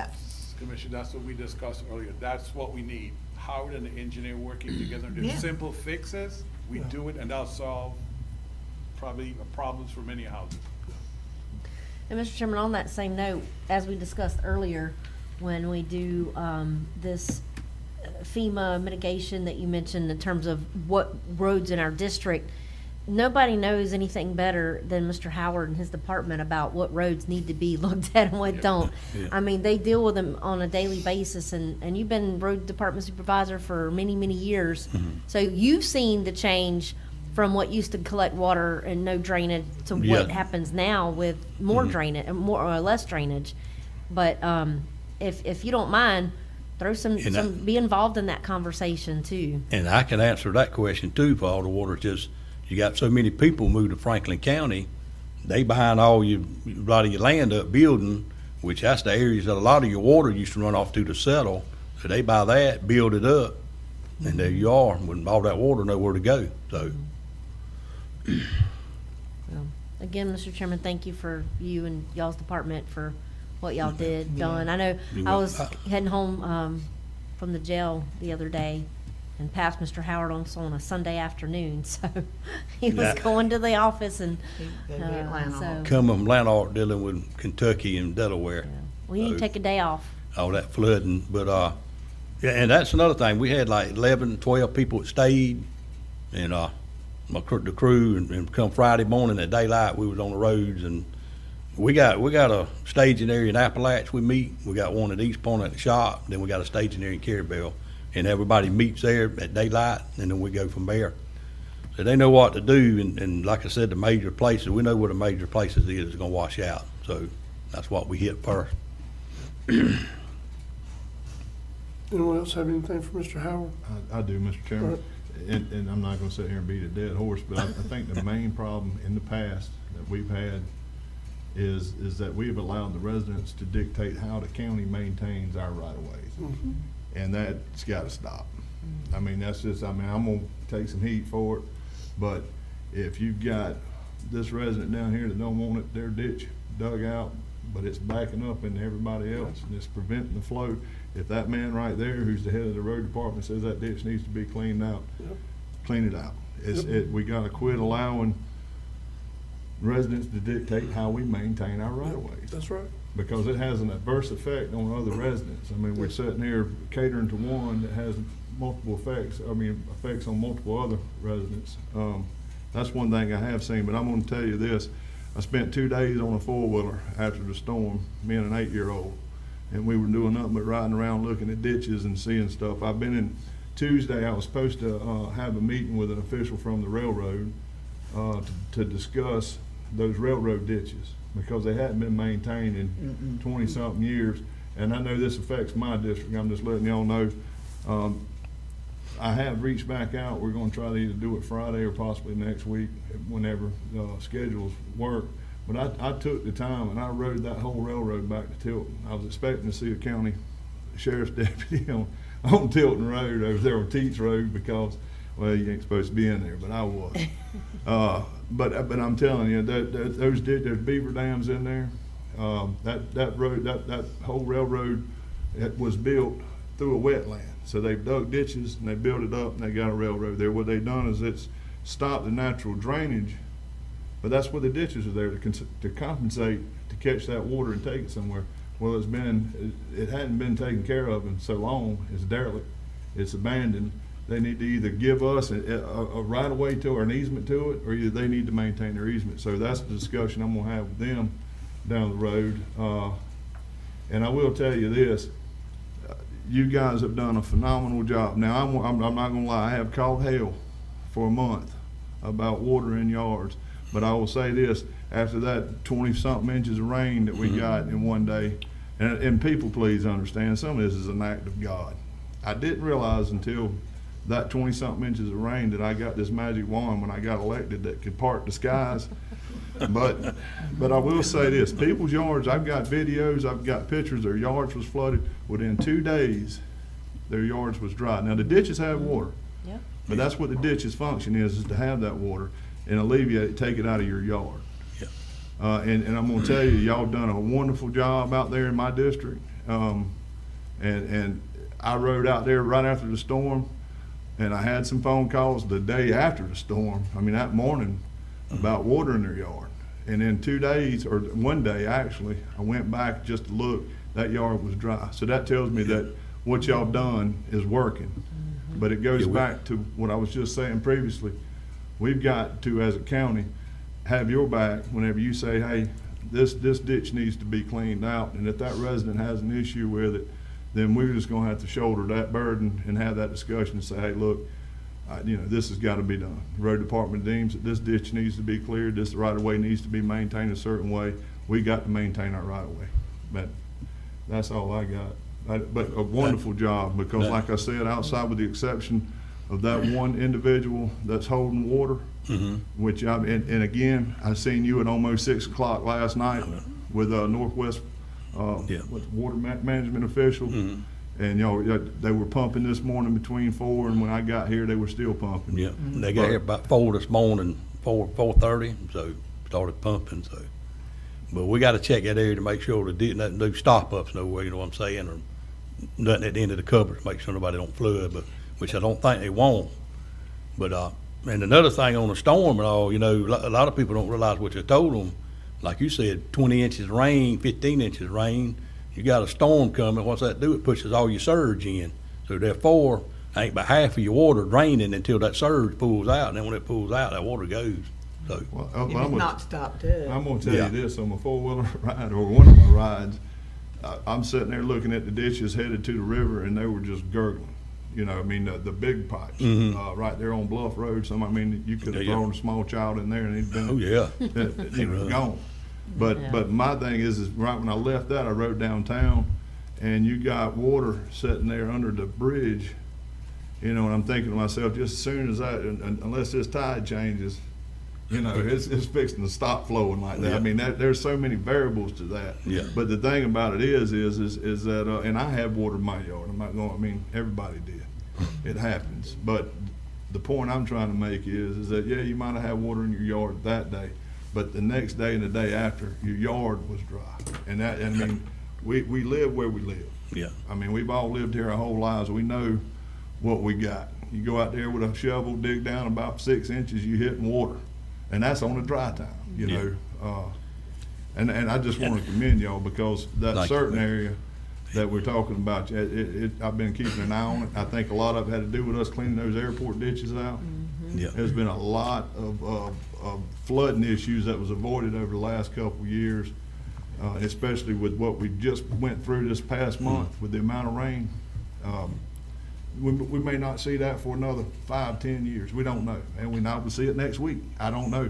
But I will tell you this, what you're doing is working. So y'all keep up the good work, and thank you for what you're doing. Thank you, Commissioner. We've had a lot of rain, more rain than I can remember. Flood, rain, but it all runs off, and a lot of people, they buying this piece of property, it's summertime, and it's dry. Well, they go in there and build a house, and you get a big rain, they flood, and what they do, they automatically call in the county's fault. No, it ain't my fault, and they need to get up on that road, even though they got ditches, they need to shoot that, wherever they're gonna build that house, to see how low they are. In a lot of your places, you got your ditches, but then you got big berms in front of the house where the water can't get out. So a lot of them now is digging ditches on their property lines to the county ditches, so.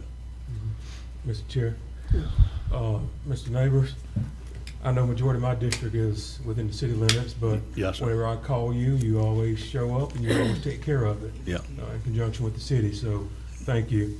You will. Like Commissioner Ward said, I would like you to be involved, because nobody, you to expert in what you do, and you know what's holding water more than us. So I'd like you to be directly involved. Okay, I will. be able to ascertain where Just let me our know. roads are holding water. Okay. And usually with the city, I get up with Greg, because he Right. pretty well knows whether they cleaned out or not. He knows where all the drainages is, which way Yeah, the he water do. runs through there, so. And they also got flooded, and did. some people's houses underwater up in the city, so. All right, anyone else have anything for Mr. Howard? Howard, I have one more thing to mention while you and Fonda are both here. Okay. Probably should have done it while Jenny was here, but just, this is not something I'm directing, this is just something I want you guys to think about. Okay. As we start to do debris cleanup, Mhm. and we enact those contracts with those debris haulers, Mhm. let's have a discussion between y'all of what plan we can interact to make best use of those that we're bringing in, Mhm. so we can maybe have our response be countywide and not just start on one end and work toward the other. That way, people all the way on, if we start all the way on the west, people in the east are waiting for us to get there. But between us, county, and the debris haulers, maybe we put the debris haulers in the worst affected areas, and we use the county workers in the areas that's not so worst affected. So, again, we're trying to handle it all Yeah. at one time if it's possible. Greg, I just want to bring that up, you know what I mean? I think what we got now, I don't know if they're gonna, I'll bring the contractors in here or not, but I don't know. They're talking about it, yeah, But, they some debris like at Alligator Point, yes, and you just got a few tree limbs and stuff, East Point, right, Appalach, Carabel, Lanark, you ain't got a whole lot of debris out there, so. right, But, and we always work with Fonda, if he needs us, when Right. debris pick up, we jump right there and help him. But, usually we do that, we start at one end of the county, and Fonda usually starts at the other, so. okay. Mr. Chairman, one more thing. Howard, I want you to take Friday, Saturday, and Sunday off, okay? Don't answer your phone. Well, I don't know, tell them He what they got already in don't that answer guff. his phone. If it's Friday, you know I'm gonna call you, I can't help it. But I counted, I think, I think Friday I had like 90 calls Friday, so, and a bunch of texts. I think we must So, have I called. think I was probably one of those 90 on Friday. Yeah, almost 90 I calls think I on called you Friday. 2 or 3 times. But most of them was good calls, people wondering about their property, wondering about their house. so Yes. Everything was good. Well, now, I have to admit, a large majority of them calls are not mine because I didn't have no phone service, so, but I do call Howard. Yeah. I tell you, Howard has always been good. That's what I'm Like there the whole for. road department. That's what I'm there for, And Commissioner. solid waste and all them. Yeah. They've always been good. They know their job, and that's what's good. Thank you, Howard. Thank y'all, Mr. Howard. Thank y'all, Commissioner. Mr. Fonda Davis?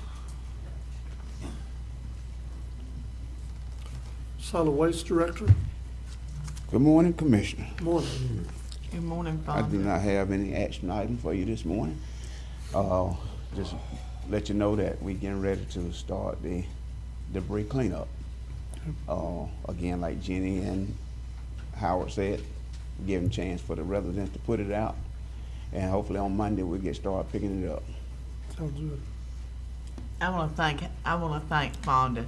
Fonda, thank you so much for going and getting those swings off of Island View out there Yes, ma'am. and putting them up. I was, because we were predicted to have the whole thing, and I said, and I told him, I said, Fonda, I said, can you send somebody out there to take those swings off the swing sets out there at Island View? I said, because if it's not there, at least the people can go out there and swing after the storm. Yes, Because that means a lot to the people. And he went out there and got him, and so I only knew that you had done it because it came up a piece on the AccuWeather. The man was doing the interview, and he was out there at Island View, and I looked behind him, and where the swings usually are, and they went there. I said, Fonda got the swings down. So thank you so much for doing that, but thank you for all you do too. Yes, ma'am. And Actually, I sent out a text asking, had they removed the swings, so Albert went out and took care of them for us. yeah. Mr. Chairman, again, Mr. Fonda, thank you and your department for all that y'all do too. I do have a quick question though. We did get the electrical issue out at Carabel Beach Park, Wayside Park repaired, right? The light that, Yeah. yes, Kate went out and took care of the power issue. Well, we still have to put the pole back up though. Okay. I You cut- know they were out there Friday when I was out there, so I just didn't know if Right. they had got fully repaired, but thank you. In addition to that, I know, we talked about our landfill being at a capacity. Will you please keep this, I know you will keep us alerted with all this debris that we're about to get, Right. kind of where we are, because I'm sure we're gonna be less now than what we were originally, and I hope and pray we don't get any more storms right now. Not to wish anything bad on anybody, but I think it needs to go west. Stay away from everybody, but thanks again for all that y'all do. Yes, Waste Management Spring Hill, who takes our garbage right now, they did reach out to help, let us know that if they could assist us in any kind of way, just let them know. So they are, if we decide to haul debris out, they say they will take it, so. Okay, that's good. Good to hear. Good to know. That's good. Mr. Chairman? Yes. Fonda, I want to thank you for that pre-storm call I had to make to you about that issue. Yes, sir. Getting that stuff cleaned up. And that brings me right back around again about our county right-of-ways. I mean, it's not just a nuisance for the road department, it's a nuisance for solid waste, trying to, get people throwing stuff that does not belong on the county right-of-ways, on the county right-of-ways. We cannot do our job, or you guys can't do your job if we, as commissioners, keep allowing this. So we need to, in the future, we need to crack down on this. I mean, it's just getting out of control. There's mattresses, stuff that just don't need to be there. I mean, I can take you any given day in my district, and I can go take you down there and show you a ditch that's sitting there that's got a mattress, it might have a box spring, a toilet, and then they got all the same stuff mixed in with some limbs. So now you got his guys out there trying to separate it, or either they scoop it up and then separate it over there. But we have got to start getting control of these county right-of-ways and holding people accountable, because all it does is hinder the service that they can provide, and it's a reflection on us as a county. But I want to thank you, though, for your response on that before that storm got close. You're welcome. Thank you. Anyone else have anything for Mr. Davis? Also, Mr. Davis, thank you for responding to my calls. I know I had to call you several times about stuff within the city and within the district, and you always been prompt in your response. So I concur with what Commissioner Amos has said, is we got to eventually do something with the right-of-way issue. So, You're welcome. thank you. Thank you, Director Davis. Yes, sir. Appreciate So it. I would like to say, though, I just appreciate you commissioners here as the board, as a group that's working with us. I know you get a lot of complaints from the employees, whether it be about the pay or just things. I know you get calls on it, but y'all take time out to look at it at both angles, as the supervisor and the employee. And that means a lot. Again, when we feel as supervisors, we feel like we have your support. We want to do what's best for the employees also, but sometimes it's just our hands are tired as commissioners and as supervisors. Absolutely. We'll appreciate your support as well. Yep. You're welcome. I'll always back you up, Thank you. all of y'all. And that's the way it is. I mean, you gotta do what you gotta do. Okay. Thank you all. Thank you. Thank you. Mr. DeWitt Polis?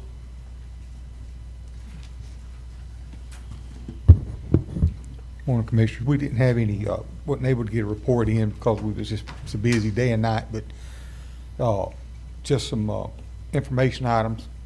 We had the Department of Health reach out to us. It was on a Saturday, actually, and we did have a mission for some larvicide, some assistance, and they delivered the very next day. And Richard and myself have been putting that out since then, and we're continuing the spraying. The Lanark area, with all the water is banked up, we've been really hitting that kind of heavy, because I noticed last night I was over myself that I couldn't tell if it was mosquito hawks or what kind of larvae, but there was something there. But I'm going to go over there after the meeting today and see what that was, and we'll larvicide that. But we're doing all we can do with what we have to do, and just appreciate the support and the calls that we had, asking us if we needed anything. Y'all doing a good job. I mean, you running through there as much as what you can. You running through the county as much as what you can. And I have to say, there's been a lot of people concerned about the spray that's been spraying around. But I can say myself, I've got a yard full of mosquito hawks, dragonflies. That spray don't affect them where I live at. So No. when you spray, you know. I've had hopefully- some calls about that Yeah. because mosquito hawks are our friends. You know, they're the beneficial insects.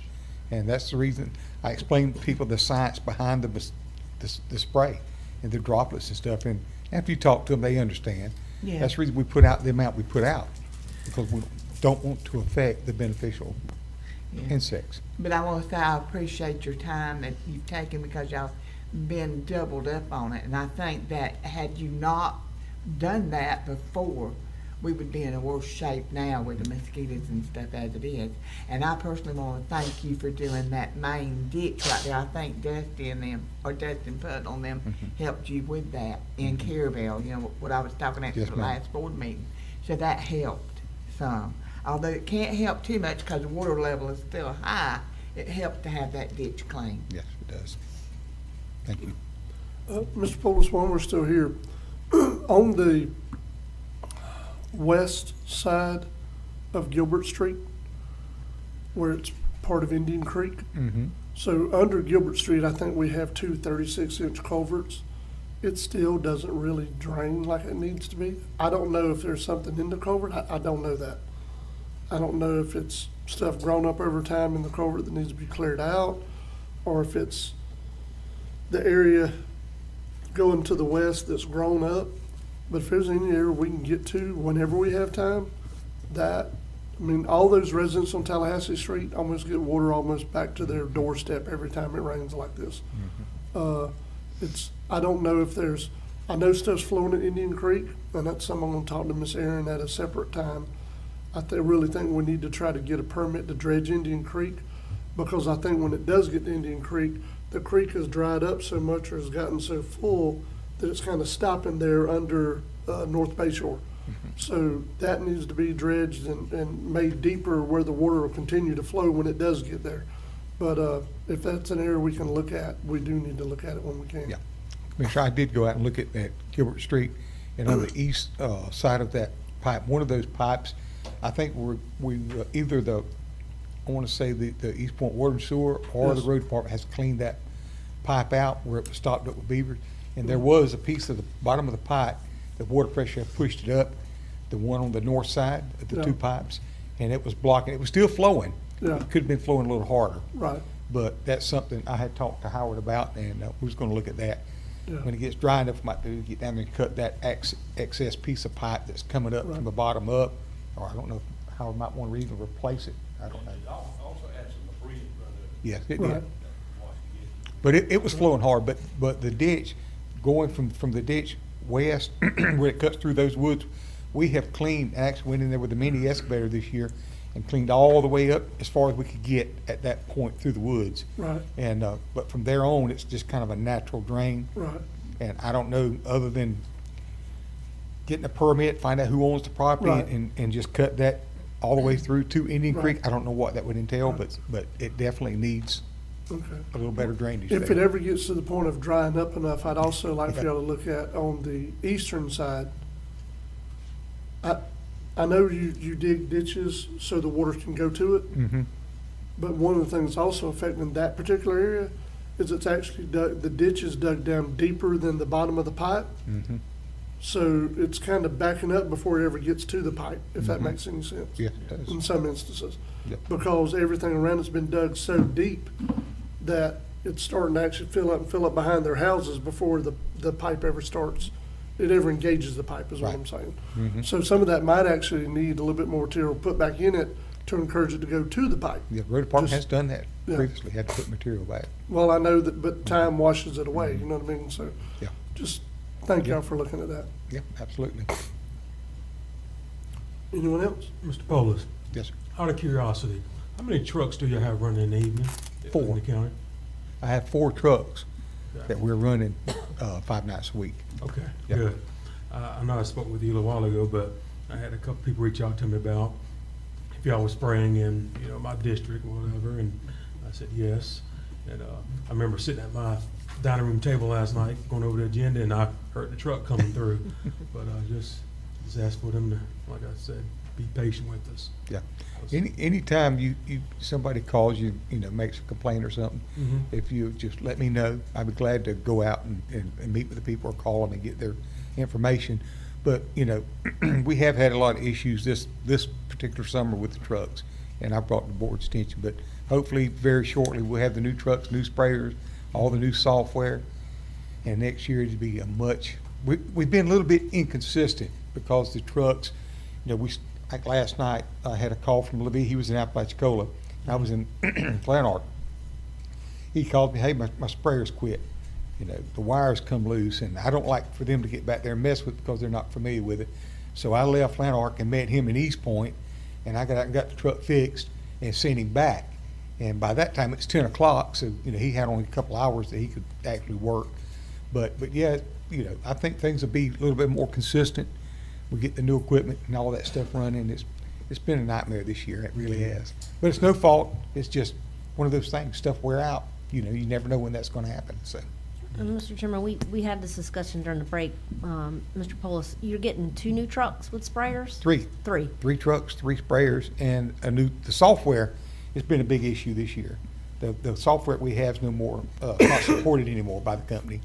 So we're going to what they call Field Seeker.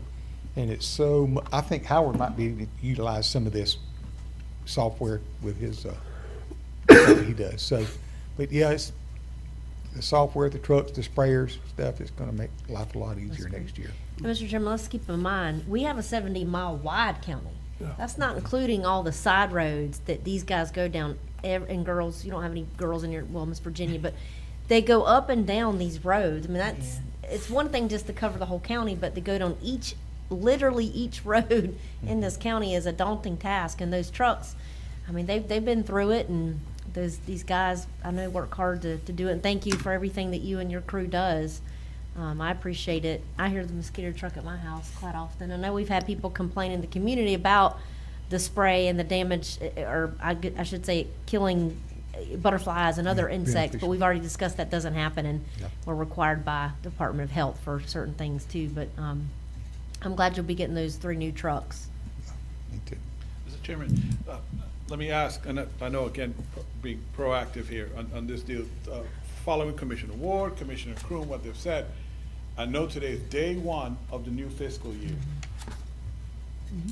But knowing how much you're going to have to spray because of the last 2-3 weeks and all the rain, I guess my question I'm trying to say, when will you be able to forecast, if you have, because I know this is a big expense, the chemicals that you need to continue spraying, so that we're not caught off guard towards the end of the fiscal year, is I guess of what I'm trying to ask. I mean, I'm not looking for an answer today, but just some for you to keep in mind after you spray over the next, let's say, 2 months. Just kind of, Yeah, I had looked at that every year, and when I get about the middle of the season, and then I try to look what I have on hand, do what I use monthly, and so I try to do an order in the middle of the season. So right now, I have approximately 1,000 gallons of adulticide on hand. So I'm prepared for the rest of the season. Okay. And being fiscal year, I can go ahead and order some more, and they can have it here in a week or 2. Okay. Normally, but yeah, I'm in pretty good shape. I had previously ordered 3 totes. Yeah, I mean, again, I know today's day 1, but Commissioners, what he's facing right now, this is unprecedented. Mr. Chairman, I told Mr. DeWitt, on my little 4-wheeler adventure or whatever, the water in the back, it's like he is climbing up a muddy slope. I don't even know how you're gonna get ahead of it, because you treat what's here, and you got a whole wave of new ones coming right in out of the backwoods, really. Yeah. Commissioner Kroom brought that up about he was sitting at his table. Funny thing is last week, I got a bunch of us guys are on a little thread together, and they were aggravating me and Travis Wade's on there too. So everything that gets blamed for the city, I got to say, well, you got to talk to the city manager about that, and this back and forth. Well, you know, it was a serious topic about the mosquitoes. And me and you had spoke, and I told them, I said, man, they are running from either till it runs out or midnight. And lo and behold, a couple days later, someone in your district that's on there, it was 11:39, and he texted me, he said, mosquito truck just went by. I said, I'm telling you, man, they working hard. Thank you for that. And also, I failed to thank you from when I called you last week or week, I can't remember, it's all going together now. I know it was post the flood. About Wildflower? No, it wasn't about Wildflower, it was about the ballpark. Oh, yeah. And I appreciate you getting out there. You know, all I could see was kids and mamas out there slapping their legs, and I called Mr. DeWitt the next night when we was out there. I didn't see them slapping their legs no more, but everybody had a can of spray. But I don't, you know, but I just wanted to thank you. I didn't get a chance, an opportunity to thank you for that, but I appreciate it. Thank you, Commissioner. You know, I lay there at night sometimes and knowing what we're faced with. And my biggest concern is protect the citizens of Franklin County. I mean, I really take it to heart. And of course, I don't have to tell you all this, but more people die from mosquitoes than any other thing around the world. And so, you know, I think about that at night when I'm laying there, and then, you know, what can I do? But I want to say also, thank you very much for your support. I mean, it's great to know that I can come to the commissioners and say, you know, I need this, because I'm not going to ask for anything. I've tried to be very frugal. I treat the commissioners' money, county's money, just like I do my own, and I'm very frugal. But I appreciate your support and everything we do, and like it's been talked about here today, I think if we work together, you know, I think we can address all the issues that we have with roads, mosquitoes, with Parks and Rec, everything. So, and EOC. But I appreciate all the support that you give us. And anytime you have a question, day or night, call me. I'm ready. Thank you, Mr. Bowles. We appreciate y'all. Thank you. Mr. Lofstrand is on the road, Right. Mr. Chairman, so you guys can give him a call. You have Okay. his report. He had an informational report anyway, didn't Yes. he? Yeah. And what about Miss Whitney? She's not here either, is she? She was, hold on one second. I think she is. She might have. There she Oh, is. she is. Okay. Miss Whitney Roundtree? Good morning, Commissioners. Good morning. I actually don't have an action item today. The division did open the state grant applications, but they changed it this year. So the agreement will actually be between Wilderness Coast, our cooperative library system, and the governing board for all of our libraries.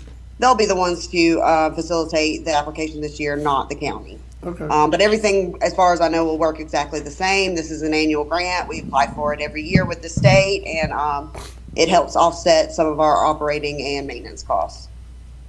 So, Miss Whitney, with that being said, is I just have to ask, are we still looking at the same amount of money in the grant that's coming to Franklin County?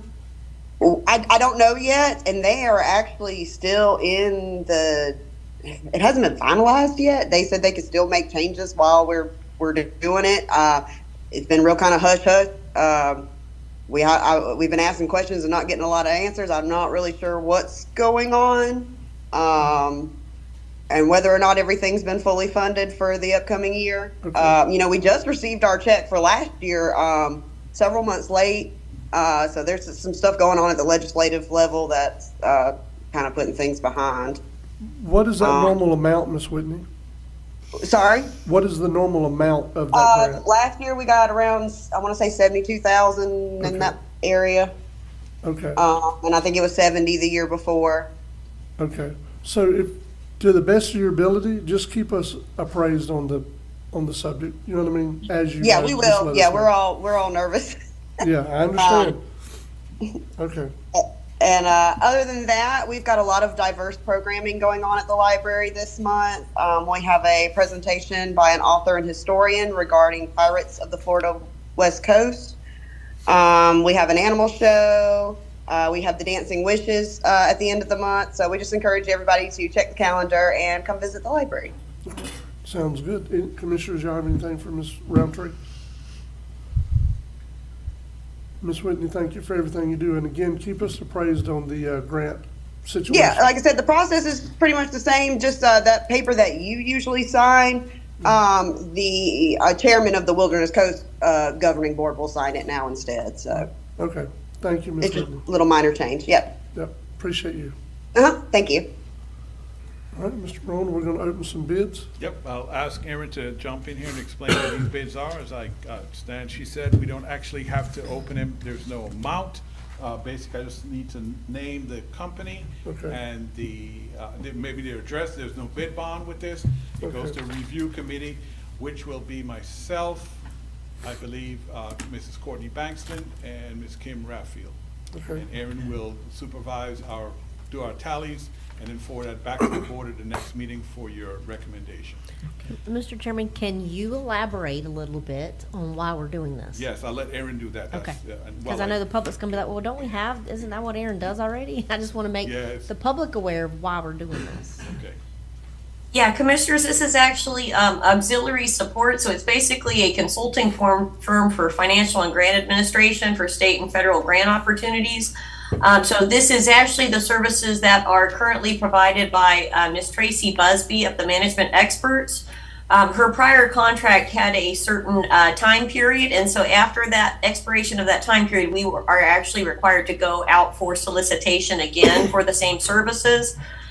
So, Ms. Tracy actually assists with things such as, our Triumph grant application process. She'll also assist with any sort of legislative appropriations that you all want to do. So she actually, she really just assists in those processes. And not necessarily, the FDOT grants or anything along those lines, although we could if we do get in a bind and need more assistance, since Mark has retired. However, she just continues with the same work that she had been doing. And that would be legislative appropriations, Triumph grant, any sort of lingering issues. Like we still had some issues with Hurricane Michael. So there's, or actually the emergency management generators grant. That was one that she was involved with. So just to kind of, make you all aware that is the type of services that this particular RFP was referencing. Thank you. All right, please All right. proceed, sir. Okay, so Erin, you ready? Yep. So I'll pick the one from the top of the list. It's the Management Experts LLC. They are from Tallahassee, Florida. The Management Experts, Tallahassee, Florida. Next is Answer Advisory, ANSER, Answer Advisory. They're part of Accenture, is what they list here. They are also from Tallahassee, Florida.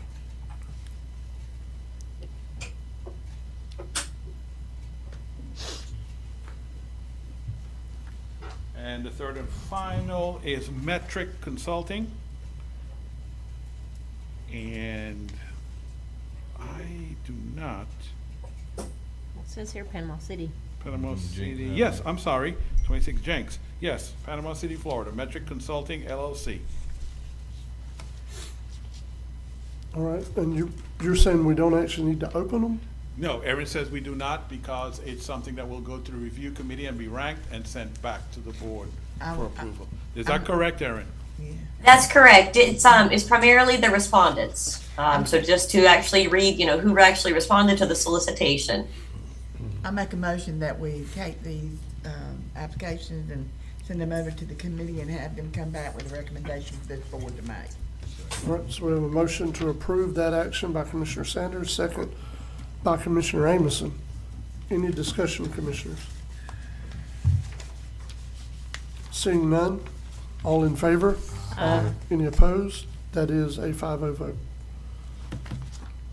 All right, Ms. Griffith, you're up next. All right, commissioners, first item on my report. At the last meeting, the board approved a no-cost time extension for CR 67 Phase 2 to allow for a decision to be made regarding the striping mishap. The county has checked with FDOT, the CEI engineers Southeastern, and the original design engineers Dewberry for the project, and all have said, although the road is now not completed as originally designed, it was up to the county to either leave the striping on the widened road in the same spot as is, or to go ahead and require a correction. Commissioner Sanders has since talked with Chuck Roberts with contractor Roberts & Roberts, and Roberts & Roberts will correct the mistake by painting black over the current white sidelines and will restripe the road at the correct 12-foot travel lane width. Roberts and Roberts have said that if and when the black paint wears through, they will come back and paint over the mishap again at their expense. Board action to approve the correction to the striping as mentioned above. So moved. We have a motion to approve by Commissioner Amison, Second. second by Commissioner Ward. Any discussion? Just one thing, I met with Mr. Chuck Roberts, he came down there, we shook on it, he said he believed, what we need to understand is that's not the thermoplastic, striping. It is just a temporary striping, so he said that, he said, Miss Cheryl, if the white comes through, I'll come back down there and paint it black for nothing.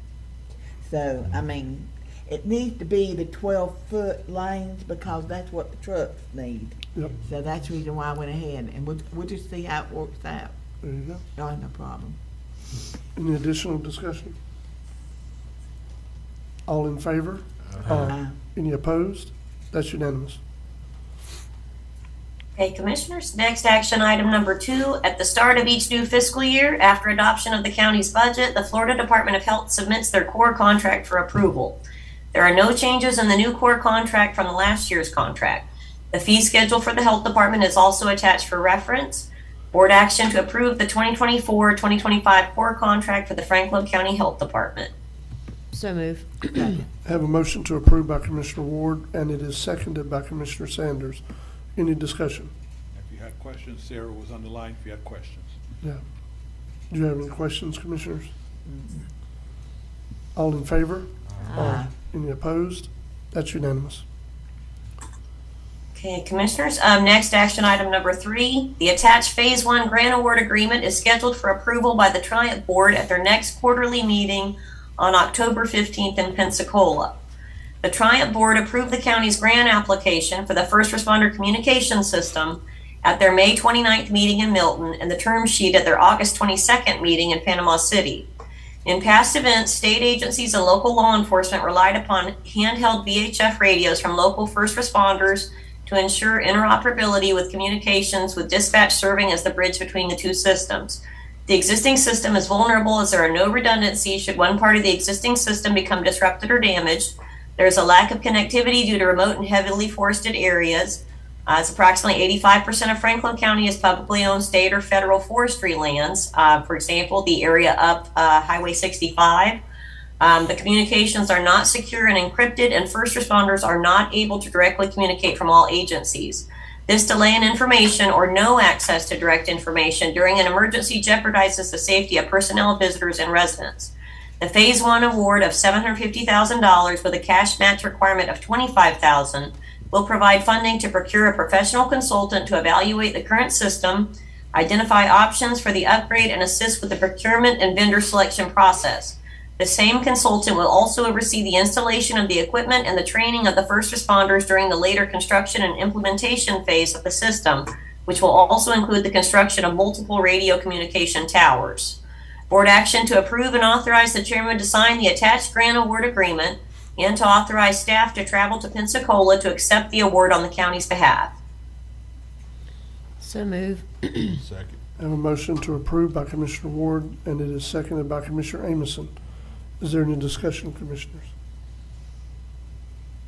So, Ms. Aaron, at this meeting, you're saying they're actually going to award Phase 1, is what they're talking about doing? They will. Okay, Yep, that's our understanding. okay. Thank you. All in favor? Aye. Any opposed? That's unanimous. Go ahead, Ms. Aaron. Okay, Commissioners, next action item number 4. The Sheriff's Department has sent the attached grant award agreement for the Burn JAG grant for the Drug Investigations Unit. This award is for $42,490 and funds a portion of the salary and benefits for a drug investigations officer. Board action to approve and authorize the chairman to sign the attached grant award agreement for the Sheriff's Department. We have a motion to approve by Commissioner Sanders. Second. Second by Commissioner Croom. Any discussion? All in favor? Aye. Any opposed? That's unanimous. Okay, All right, Commissioners, next action, not an action item, just informational. Number 5, The SGI Stormwater Improvements Project, the construction bid solicitation is out for bid now.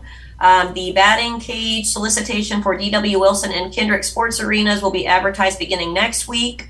Actually, due to Hurricane Helene, the mandatory pre-bid meeting for the Lanark EMS station and the St. George Island Beach Park facilities upgrades, that actually both of those had to be rescheduled to this coming Friday at 9 o'clock and 10:30 a.m. The airport apron rehab phase 2, the bid due date was changed to Friday, October 11th.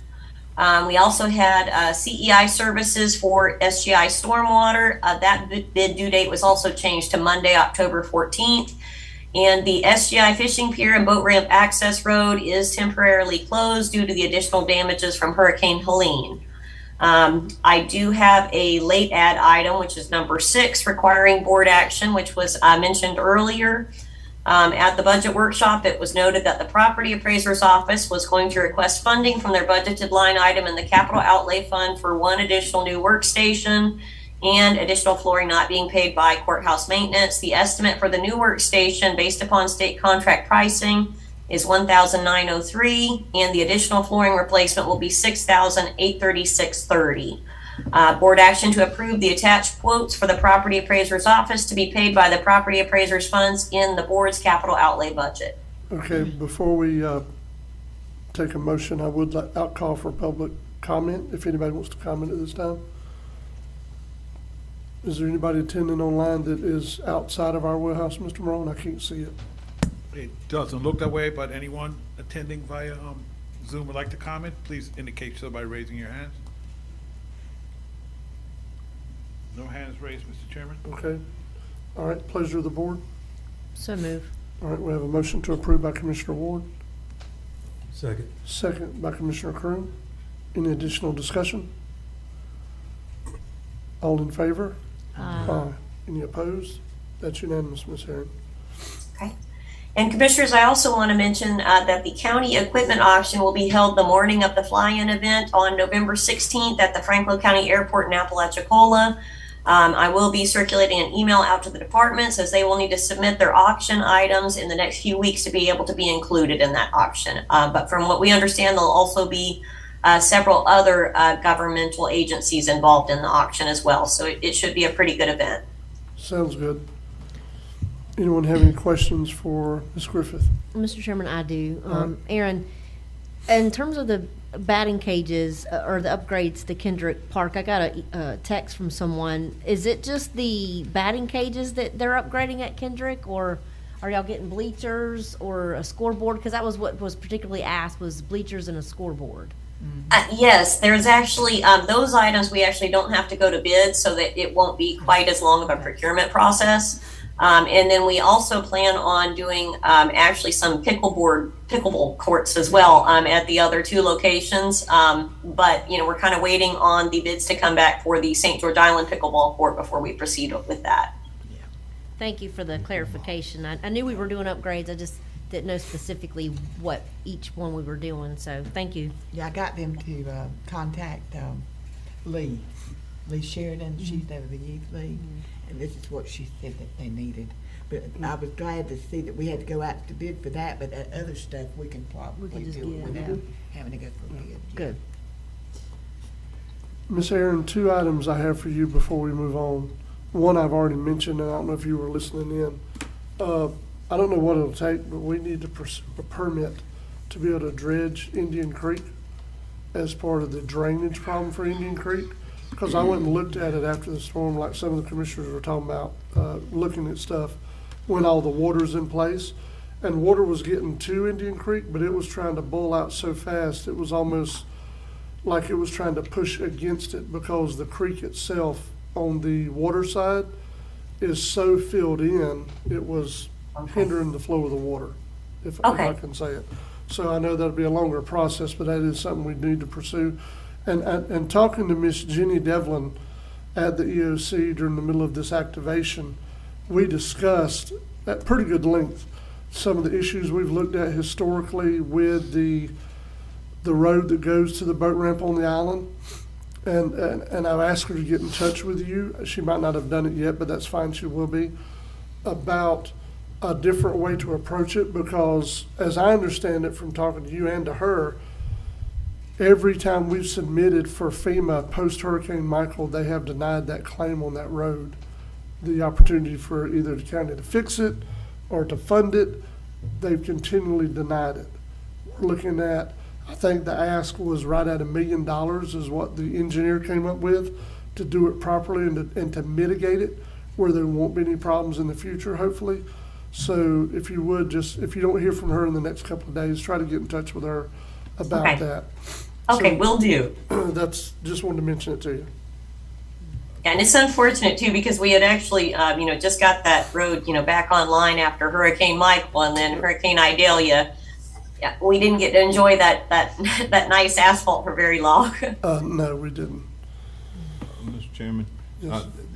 I was gonna ask that about the fishing pier and the boat road, the boat ramp road, but just for clarification for me, that goes back to Michael because the lady out at EOC, what was her name? Miss Pam, right now. Yeah, no, not Pam. Oh, Jennifer. Jennifer. Who? Jennifer Daniels. No, I'm talking about Uh, the lady. Jeannie Jeannie Devlin. Jeannie Devlin. That's it. Yeah. Sorry, Yeah. there's a bunch of ladies I out know, there. I know Pam, but I know, I'm trying to give you the but right answer. I'm fishing, but anyway, Name them all. that goes back to Mike. What I'm trying to figure out is because she was talking about from Idalia through Debbie. Now this that it was my understanding. You may be able to clarify it more for me, but the state has already kind of stamped it. Everything's been stamped Yes. all the way up to FEMA, Yes. and that's where I Yes. guess we hit the wall, so to speak. Yep. Yep, that's correct. So actually, if there's any sort of lobbying that you all can do this afternoon with any of the FEMA personnel that's on hand, that would also be very helpful. We also were contacted recently by a representative from Marco Rubio's office, where he's actually looking into that for us. But yes, any sort of political pressure that you all can apply, it would be helpful. Most likely. I don't know about political pressure, but last week when we were able to do our interview with Senator Scott at the sheriff's office in East Point, he told Commissioner Sanders and I when he was leaving, and he made sure we both had his phone number, that if we had any FEMA issues to give them to him. So I'll give him a call in a little while. Yes, please do. See where it goes. Hey, when you do the phone call, add in for Commissioner Sanders, the C30 FEMA Yes. project. Yes, Because- definitely. And that is serious, because, I mean, they're going on the tracking numbers, and they're trying to say that Franklin County, and what we're talking about is a project that goes all the way back to Michael, that's at the intersection of C30 and Carabel and 98, at 98. And what it is, it's gonna erode there, and they're worried about, that's Gulf County, C30, not not Carabel's side. No, it's Franklin County C30 in the There's eastern two side. sides to C30, There yes. is. And so we need to get that fixed, because I'm gonna tell you something, we've got lucky this time, but if we don't get that fixed right there, that is getting undermined so bad up underneath there, you don't never know. It may do it before the next storm or during the next storm, and you wouldn't even be able to get out to the east. And that's an evacuation route too, Yeah, right? it is. Yeah, So that's even more important. So it should be C30 East. east, Okay. yeah. Okay. Yeah, C30 East washouts. Unfortunately, the GPS coordinates were duplicated with the C30 East and West washouts, actually on the western side of Apalachicola. So actually, when they were doing the preliminary damage assessments, that's how the mix-up occurred. Okay. And then they also duplicated the scope of work as well, even though it was a completely different area of the county. Okay. Anyone else? Thank you, Miss Aaron. Thank you. All right. We appreciate you all. Yes, ma'am. Mr. Roll? Okay, Commissioners, before I move on, I know the storm came up and it kind of diverted a lot of things. I sent you guys a link, speaking of Unicode, of that other application I had with the public portal, of where you can search the ordinances. I have Courtney on hold from adding all of our ordinances to it until the board, you guys kind of give me a nod that you like it. You thought it was simple enough, it was straightforward enough. I'm fine with it. The only thing I don't if I'm honest, that I don't like, Mhm. is everything you look at, you have to download. So you It like doesn't, a- it doesn't open in a web Yeah, browser. Like I a don't view, like- you'd like Yeah. a view. Yeah, just open in a web browser. Okay, You know what I mean, that you don't have to download it on your device, you should I'm just. glad because them 'cause it's- downloads, It's attached to a web page, isn't it? yeah. I think Yeah. sometimes you can To view it, you PDF, can yes, click it'd to be a- view it. but- I've not been able to get it to view on my Yeah. devices. Yeah. I Everything's guess asked it's- me to yeah. download it. okay. I mean, just personally, you know what I mean? If it That can be makes done. sense. If it's something we can't do, then we'll do what we got. I'm good with it though. I like the word search ability. Yeah, I do realize it's still kind of, tracking the heading yeah. more than anything else, but still, and having a place for it all to be. I think we need to make sure whenever we do get it, that it's given a prominent place on our website, just like report of concern or some of the other things are. It needs to be in a prominent Like a place where it quick- can be the found. quick link on the Yes, first page. where it can be found. Yeah. Commissioner Amerson, Commissioner Croom, do you want me to give you guys more time to work with it? You do, Commissioner Croom? You want me to give you more time? I can ask at the next meeting. You good? You guys agree with the view-only type link also in addition to download? I'm glad he brought that up, actually. Yeah. Okay. I'm All right. like that. I'm like that too because, as you all know, it's hard for me to get the downloading side of it up at the house. But so if you can go in there and just view it, Yeah, yeah. okay, I'll work on that. So you're gonna do it on a PDF form or? Yes, they'll all be Okay. scanned PDF and, yeah. Okay. The only thing I will ask for that, Mr. Roan, too, in addition to that, so one of the recent workshops they had with FACT was about a law that is coming, it's already been passed, for ADA compliance for websites. We're gonna get a little bit more time because we're a smaller county, but I think by January 1st, 2027, anything we have that's a website attached to the county, everything has to be ADA compliant to that new standard. So if there's any way those PDFs have to be scanned, that they'll already meet the ADA compliance, let's do that on the front end. Yes, and I will ask 2K, they manage our website to run an ADA scan based on the new Yeah. Yes. requirements. Because one of the things they really belabored during that session was the fact that PDFs can actually be very detrimental to ADA compliance. Yes, If you load them right on the front end, it's one thing. But if you're not, you're going back and trying to redo all your work. yeah, That's so, and then you gotta pull them offline if they're yes, not compliant. exactly. Okay, all right, thank you all. Thank you very much for that, so we can move ahead with that. All right, so let's get to the report. At your last meeting, I reported that the Alligator Point Volunteer Fire Department was experiencing communication issues. Hurricane Helene made those issues worse. The tower, and if you all saw the picture in the email that I sent, located on Bay North, that suffered from the damaged guide wires, it fell. I mean, if I have to, I could try and get it up there if needed. Attorney Schuler and Mr. George Vaughn, he's helping the Volunteer Fire Department. They're working with SBA Towers on finalizing the lease for the tower space. Of course, the storm slowed that down.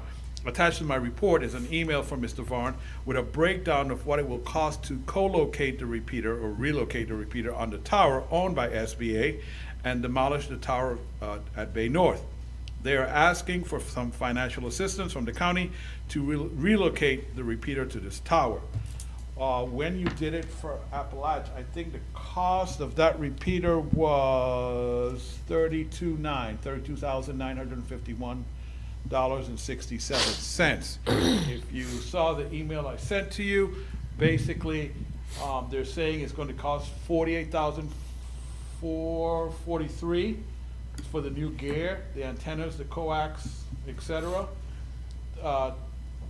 $10,000 for install a backup generator, $7,600 to demolish the tower at Bay North that fell, and then it's either $1,750 or $1,900 monthly for space on the SBA antenna. And they're asking for financial help, commissioners. I would ask that the board stay away from any reoccurring costs. If you're going to help, give me an amount, if you don't mind, up to amount to assist them with the new equipment. And I'm not sure about the demolition for the other one yet, or maybe the generator. Whatever help we can offer them will be greatly appreciated to get them moving forward. Mr. Chairman, I have a question, couple of questions. One, it says here, and this is a recurring cost, the $17.50 per month for SBA Communications tower co-location if signed by 9/30. Obviously, we're Yeah. beyond that. Is that, well, those are recurring costs we don't want to incur anyway, right? That's correct. Yes, So that's a moot point? Mhm. Okay. It is. Okay. Unless they want to extend that price to 10/30, maybe, but they're still working out the lease. Yeah, let me weigh in on that. When I reviewed the lease, George Farm delivered the lease to me. He told me about the deadline, the discount, if it was signed by September the 30th.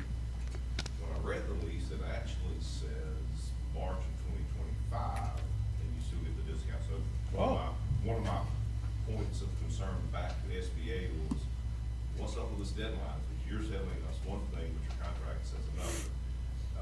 We're still waiting on SBA to respond to the list of concerns that I sent back to them, I think it was Monday of last week.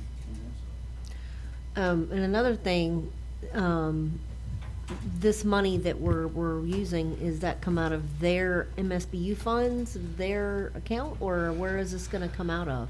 Well, I was thinking, and I talked to Erin last night, and she gave me that nervous giggle that she does when I said this. So we paid for the City of Appalachia's repeater out of that CRA fund that was returned to the county from the City of Apalachicola because they no longer had a CRA. And so they're still right under, I think she told me under $200,000 there. I was considering asking the board if they would consider whatever up to amount you approve for Alligator Point, that we use it from that money. That money is not committed as yet.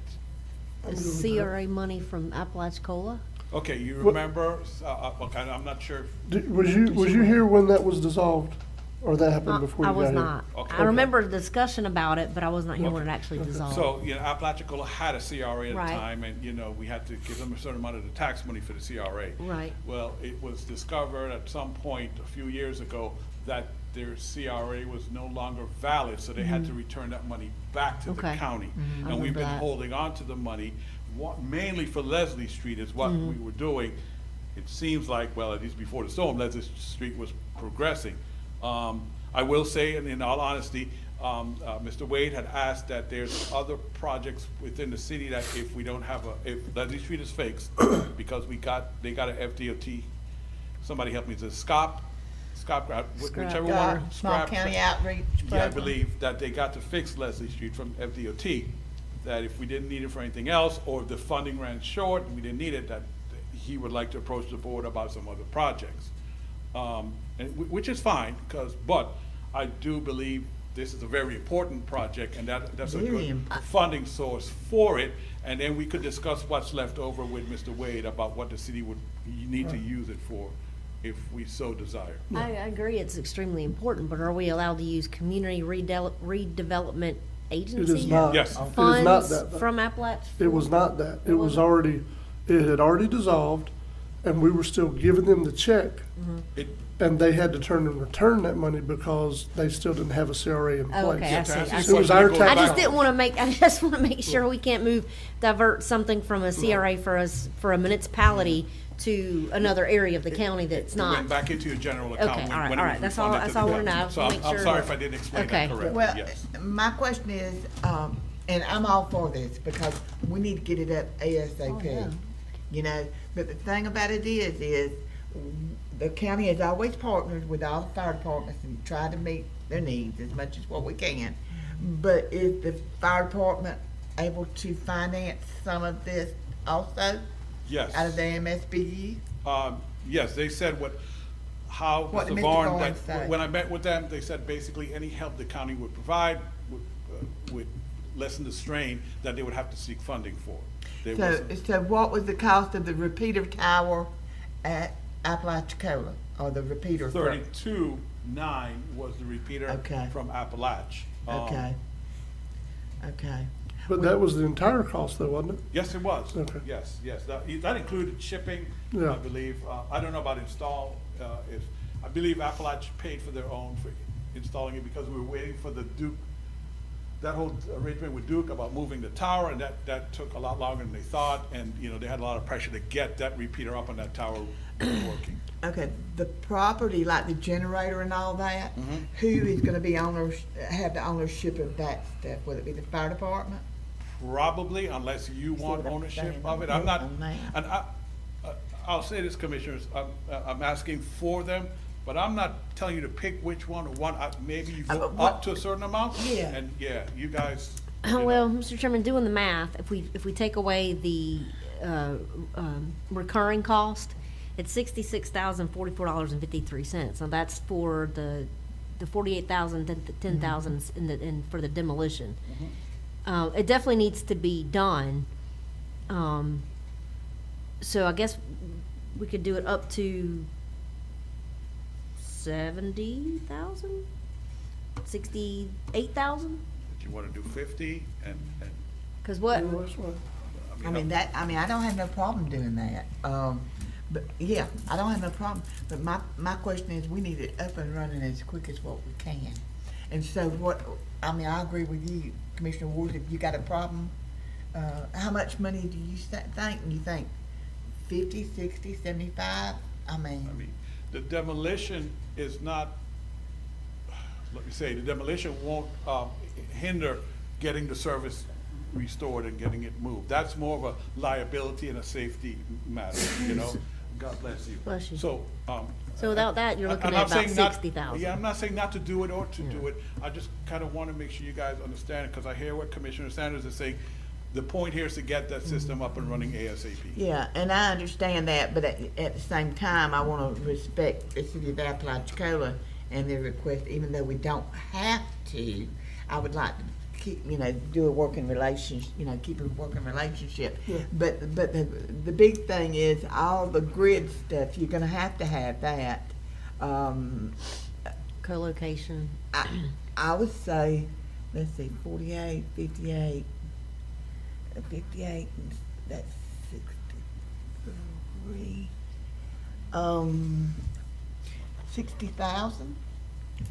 That's a good number. I think Okay with that. 60,000, because that would cover your 48,443, and that would cover go ahead and cover the $10,000, and then the other, You wanna make a motion? yeah, I'll make a motion that we, y'all got anything? What do you think? Just listening to y'all. Well, the CRA money, you said that's a total of what, 200? I think Around about. 200,000. Yeah. Now, about- I have been in communication about that with the city, and their intention is, and the reason they were wanting to put it in other projects was to put it into the mill pond. The mill pond, that's correct. Which would affect not just Apalachicola. That's right. But Yes. a lot of your constituents. Oh, that absolutely. shrimp. I mean, Yeah. that's the direction they're gonna go with that money. So just keep that in mind. Yeah, you and that's the know, reason why I didn't want to fund the whole thing. I was saying, Well, I'm good with that conversation, and I support that, but let's be historically correct. That used to be CRA money. It is our tax dollars. It's in the counties. I mean, it's ours. It's rightfully ours. We didn't take it from Appalachia. We didn't take it from anybody. It's county dollars. So, I mean, I'm fine if that's what we want to do to help. I'm good with it. It's an excess pot of money that we weren't expecting. But, when we refer to it as CRA dollars, that's just a historical reference to where it come from, or how we come about getting it. None of these monies belong to the city of Appalachia. Just want to, but I'm good with supporting whatever we can do to help. You know what I mean? I just don't want us to think that somehow we need to make sure they're able to do what they want to with it. They're the ones that had a CRA that quit functioning, and they didn't notify the county properly, so we continued to pay it. That's the whole reason they had to pay it back. So I just want to make sure everybody's aware of that. well, that's the reason why I said just 60,000. That would leave them 140,000 in that CRA money. And this is a need there. I'm gonna go not to extend over 60,000.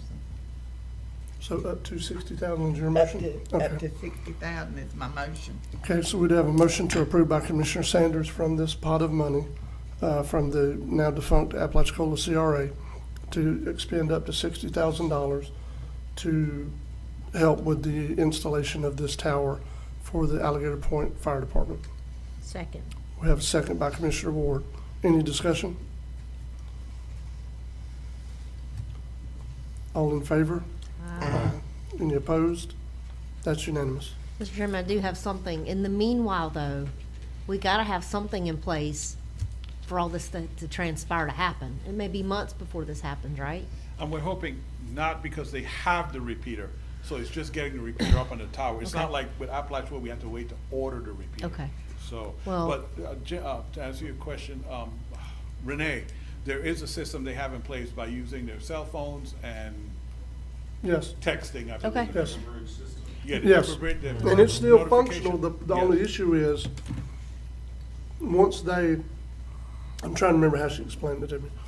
Once they send out the communication to them, if they have any issues on the scene, they can't respond back to the county. You know what I mean, to the Unless they call them or dispatch. call them They or have to something. call them or something. They can't, there's no two-way It's not a two-way, communication. yes. Yes. Well, now, and the, what you've been looking over, Michael Shearer, now, are you okay with, you don't have no problems with that stuff or whatever? There's some problems, but we need to get their response back. Knowing the importance of this, I turned it around in about half a day. So SBA, apparently the rep that was supposed to be working on it hasn't responded because they were on vacation. They're now back in the office. I was expecting to have a phone call yesterday, but they still, I guess, are Okay. reviewing my comments internally. I don't think it's anything insurmountable. It's just a typical, we need to have venue here. We don't need to have these attorney's fee provisions. It's a fairly typical thing. Okay, but it's nothing to keep it from moving forward. Nothing to keep it from moving forward. Okay. The board's already approved the contract, so once we get it in proper form, I can take it to the chairman and have him sign it. All right.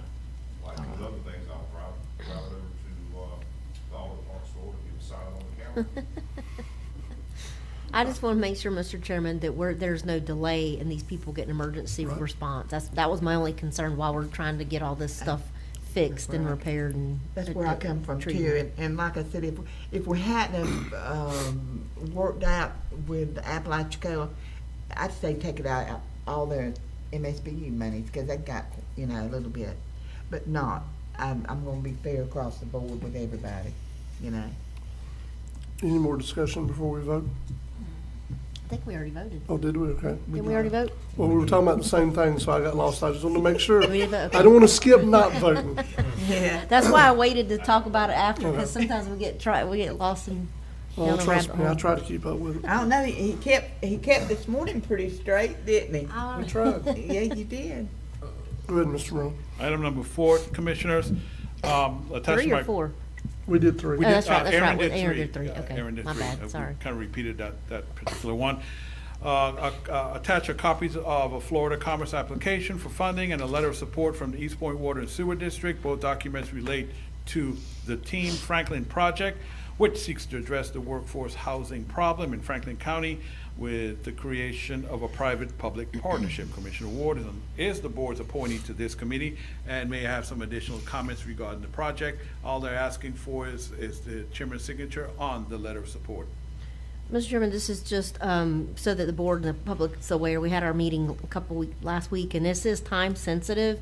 It's basically a letter of support for the board to sign for East Point Water and Sewer to pursue a RIF grant, which would provide for the infrastructure such as sewer and water, fire hydrants, some of the roadways into this potential workforce housing development project. And so that's why, and it is, like I said, it is time sensitive. And that's why I asked Michael if he could add this yesterday. So I don't know if you've had time to look over everything, but that's what this is for. Okay. Yeah, I seen it, and they are also applying for monies from other avenues too. This would not be the total of the money. Mr. Chairman, I make a motion to approve. All right, so I'll we have second that. a motion to approve by Commissioner Amison, second by Commissioner Croom. Any additional discussion? All in favor? Any opposed? That's unanimous. Thank you, guys. Commissioners, item 5, it's that time of year again. We're getting close to the homecoming parade. The parade route will begin on Highway 90, it'll be on Friday, October 25th. At 1:30, the route will begin on Highway 98 in East Point, intersection of CA Gillespie, and onward on 98 with a left turn onto Jefferson. School staff, as usual, will work with the Sheriff's Department. I just need board action to close Highway 98 for the 2024 Homecoming Franklin County School Parade route. So moved. I second with a question. All right, Yes, we sir. have a motion to approve by Commissioner Crew, a second by Commissioner Amison and Commissioner Sanders. Go ahead, Commissioner. Who we playing? Who we playing on that night? Do you know? Commissioner Is Crew? it Cottondale? No, Cottondale's this This is Friday. the Friday. That's this Friday. They rescheduled. I can't remember. We're 4-0 though, right? 5-0. 5-0. Wow. Yeah. Congratulations to them. Who's playing with? We're playing Homecoming, Cottondale. I'm trying to figure, Oh, we play Cottondale. Cottondale Cottondale's this Friday. week, though. This is gonna be the big one here. This is the big one here. But I was just curious who we had for homecoming, but. Yeah, I don't know. So, of the five of you, Oh. Franklin is 5-0. Not one of you are gonna make a FSU joke, not one. No, there ain't no joke to be made. That's all on public TV. Okay. But You make a joke for Just- Cottondale is I'm just checking. always hard. We walk. All right, with that, I'm leaving. Pick up my Seminole, man. So, do we have any other discussion on this road closure before we vote? All in favor? Aye. Any opposed? That's unanimous. Mr. Chairman, real quick question. Lafayette? Are they gonna, Had to reschedule Braceville. Lafayette. Yep, that's who we're playing for homecoming. Now, Commissioner Cruz, had a good or bad team? Don't know, never played I them. don't know. They back for us. I Yeah, we mean, never played them, so. Oh, well, we played them when I was over there. Oh, did you in Appalachia? No. Oh, in St. When I was- Joe? when I was on- Oh, when I was okay. past the pines. Here we go. past the past pines? the pines. We Yeah. don't have to get, FDOT's permission for that, do we? Well, that's what happens. So you Okay. guys approve All right, it, all right. then they fill out the, Okay. they fill out the license, to FDOT, I know but we've they're done gonna that need before, but the. I don't think I've never known the process. Jess, they're gonna need a copy of the minutes as usual and that letter thing, so, cause she's done it year after year for us, so, yes. Michael, before we leave this, and I think I mentioned it before, I don't remember, all these different things that we do yearly, where we do road closures, whatever event it is, can we try to get them coordinated and just do one for the whole year and just let them know they can do what they need to do? Like. the Instead of, East- well, like we East Point close. Christmas parade. Yeah, the Christmas parade, we do stuff for the Fourth of Fourth of July, July, you know what I mean, all the different What about parades and the stuff. Barkus Parade? Yeah, why can't we just do an approval for All the all of stuff, them at one time? Shrimp Fest, I- Brew Fest. I could go over like a year's worth of minutes Well, and kind of gather them, send them a letter and say, hey, we're gonna approve this. If your route changes, Yeah, please let me know. I'll let us inform know. the board. Well, because here's the thing, have we ever not approved a parade route or a road closure for an event? No. But We've they never have had said- changes in it. Yeah, but we've never said no to it. Yeah. No, they can't have the homecoming parade in East Point. We've never done that. Yeah, you can't say no to Santa in East. But you know what I'm I'm just saying? though? teasing, But why okay. can't we just simplify that process? I would, okay. Okay. So we'll do it for every calendar year. Yeah. Okay.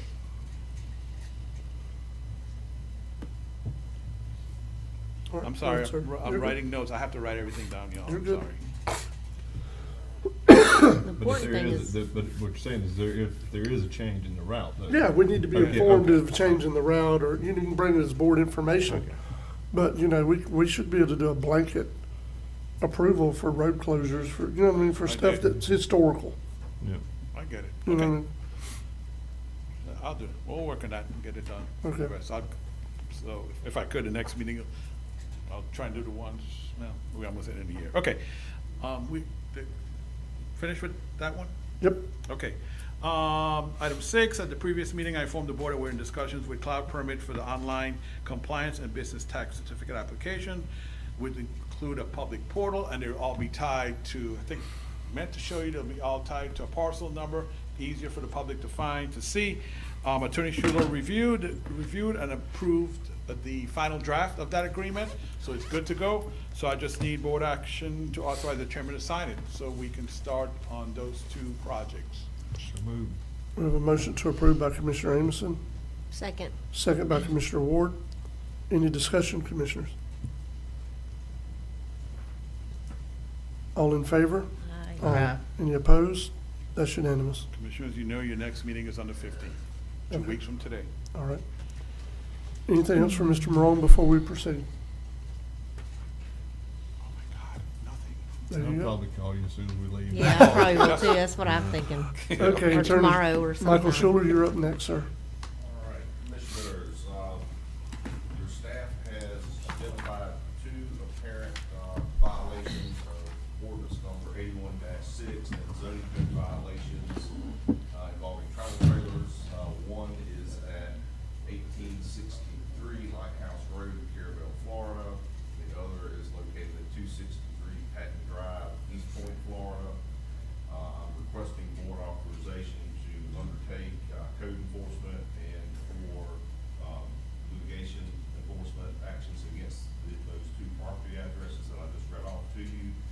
I know that the chairman and also Commissioner Ward are very familiar with these two areas, these two violations, so they may or may not have any commentary that they want to add to the record. If the board has any questions for me, I'll be happy to address it, but your staff, I will tell you, has gone through the internal letter enforcement process with no success, and so it has now reached my level for code enforcement and or litigation.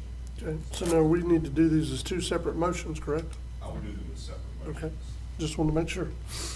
I'll make the motion to authorize issuance of code violation citation for 1863 Lighthouse Road in Carabel, Florida. Okay, we have a Sorry. motion to approve that action by Commissioner Ward, Second. second by Commissioner Sanders. Any discussion?